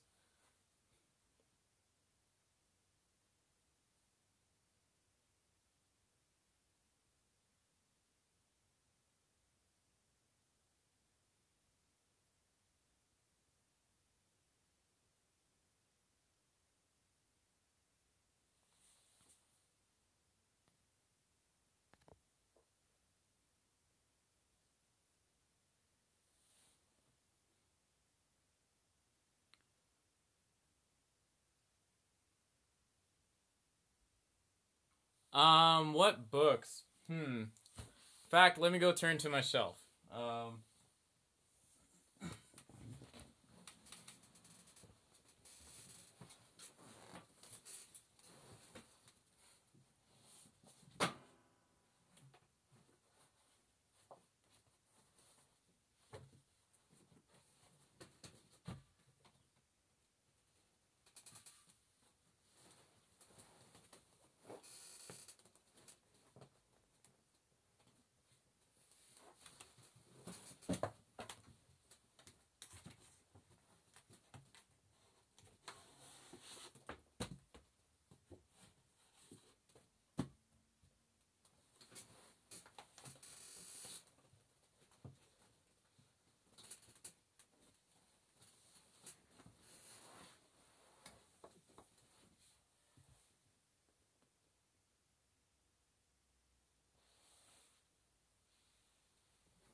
Where is it at? Okay. Sorry about that. Okay, I have a stack of books here, and first thing is first book I would recommend. It's an introductory course to geometry. The reason I like this book is because it takes a pure kind of theoretical approach to mathematics, but one that teaches you how to start thinking with in terms of axioms, definitions, theorems, and proofs in such a way that okay, so one of the problems with most modern mathematical education, at least one of the problems I think, is this: is that it doesn't have its goals and ends in mind all that well. So you either use math to solve a problem, you either use it to make more math, or you either use it to or you either apply it to a physical situation. I think that this book, a first course introductory to geometry, is a really good place to start because it doesn't really require you to have all that much math down and mastered. You just have to have like a decent understanding of pre-algebra, but it's very approachable. So that'd be the first place to start. Well, can I ask, like, let me see what else is.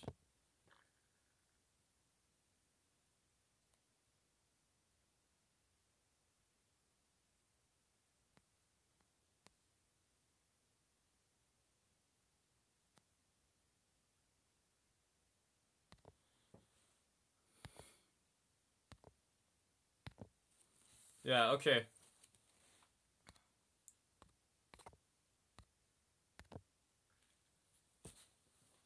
Okay, but yeah, this is a first course in geometry by Edward T. Walsh. It's a Dover book.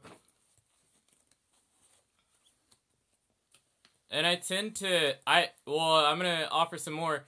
I tend to think you should go sequentially insofar as you should study one thing completely, then go to the next thing because mathematics, it's got some holes in its foundations insofar as it can't be completely coherent. But we play a multitude of games in math, but the thinking is all essentially the same insofar as you get some axioms and see what the hell results from those things coming together.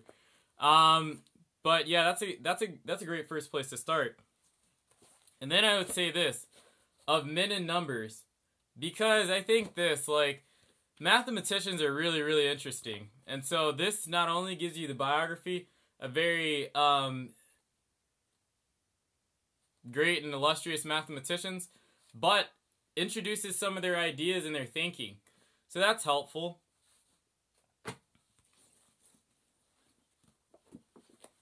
Okay, and like, so I gotta ask, like, what exactly is your interest in math? Because I study like a whole crap load of things.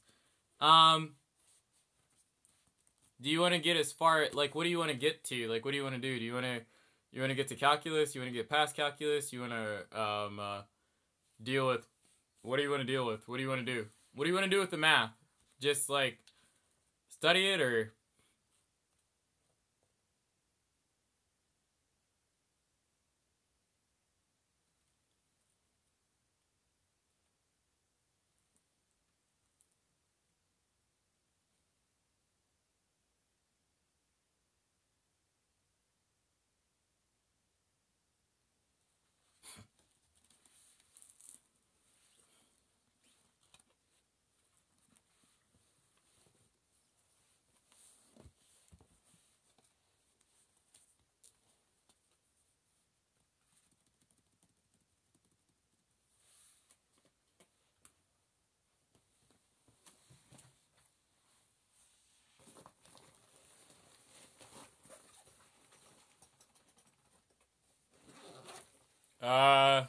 what what do you? I believe it's yeah, Kobe. What do you want to do with the math?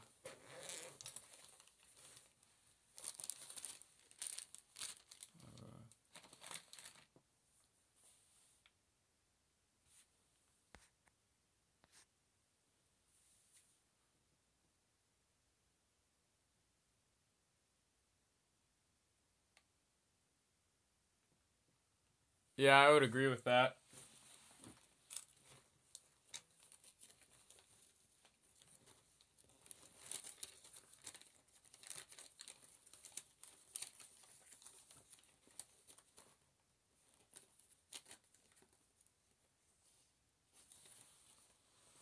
Well, hold on.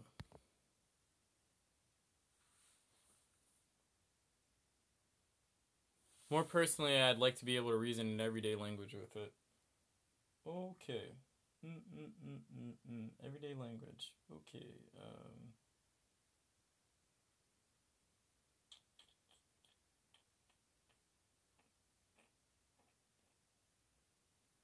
Yeah, then you should really study discrete math, discrete mathematics. I guess to think more mathematically as opposed to verbally.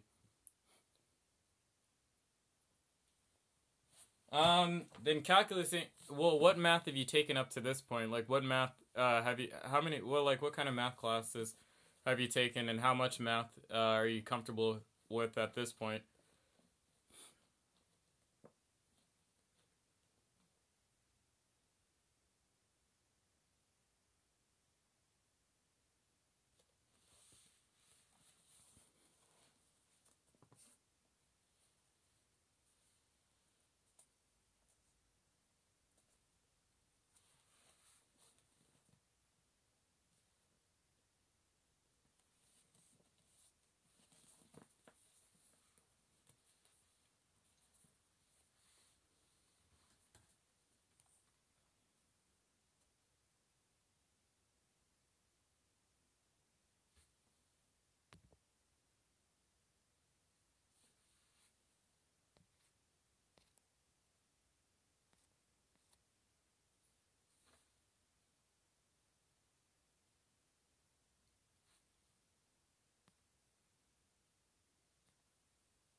Okay, well, okay, this is another one. Calculus, an intuitive and physical approach by Morris Klein. Um, I like it.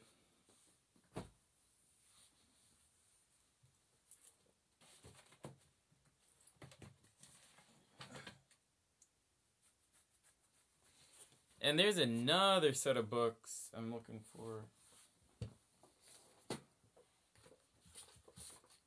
Yeah, and I would say, if you just want to get better at problem solving, The Art of Problem Solving is a great book series to go through. So there's a whole host of Art of Problem Solving books. So I was asking what's your level, because I think if you're just starting out, this is really good. I have a lot of kids I tutor, and a lot of kids I work with work through this. Art of Problem Solving, Volume 1. The Basics.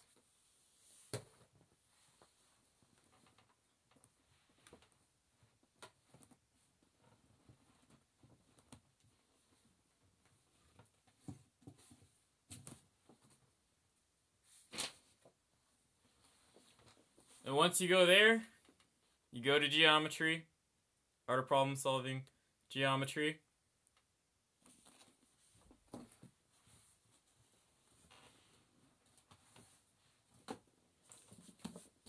And then you go algebra. Yeah, then you'll really be good at thinking mathematically and creatively.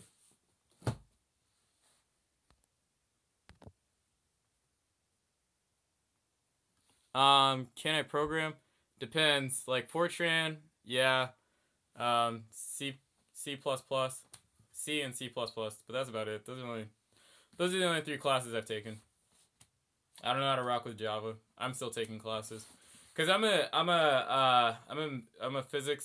math and physics major, so I only needed Fortran, C and C++. If I want to take any more, like, I'll have to do that on my own.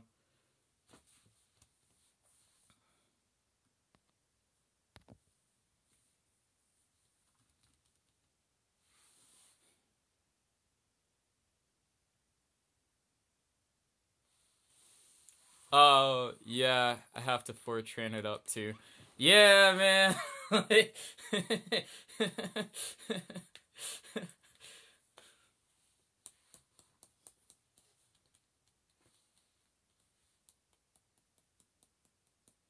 Yeah, I was really surprised when I had to when I found out I had to learn some programming. I was like, really? That's how it works now. Okay, well, I think that this has been good, and I'm gonna go ahead and wrap it up now because I'm introvertedly burnt out.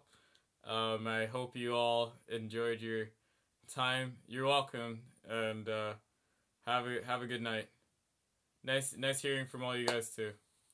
Have a good night.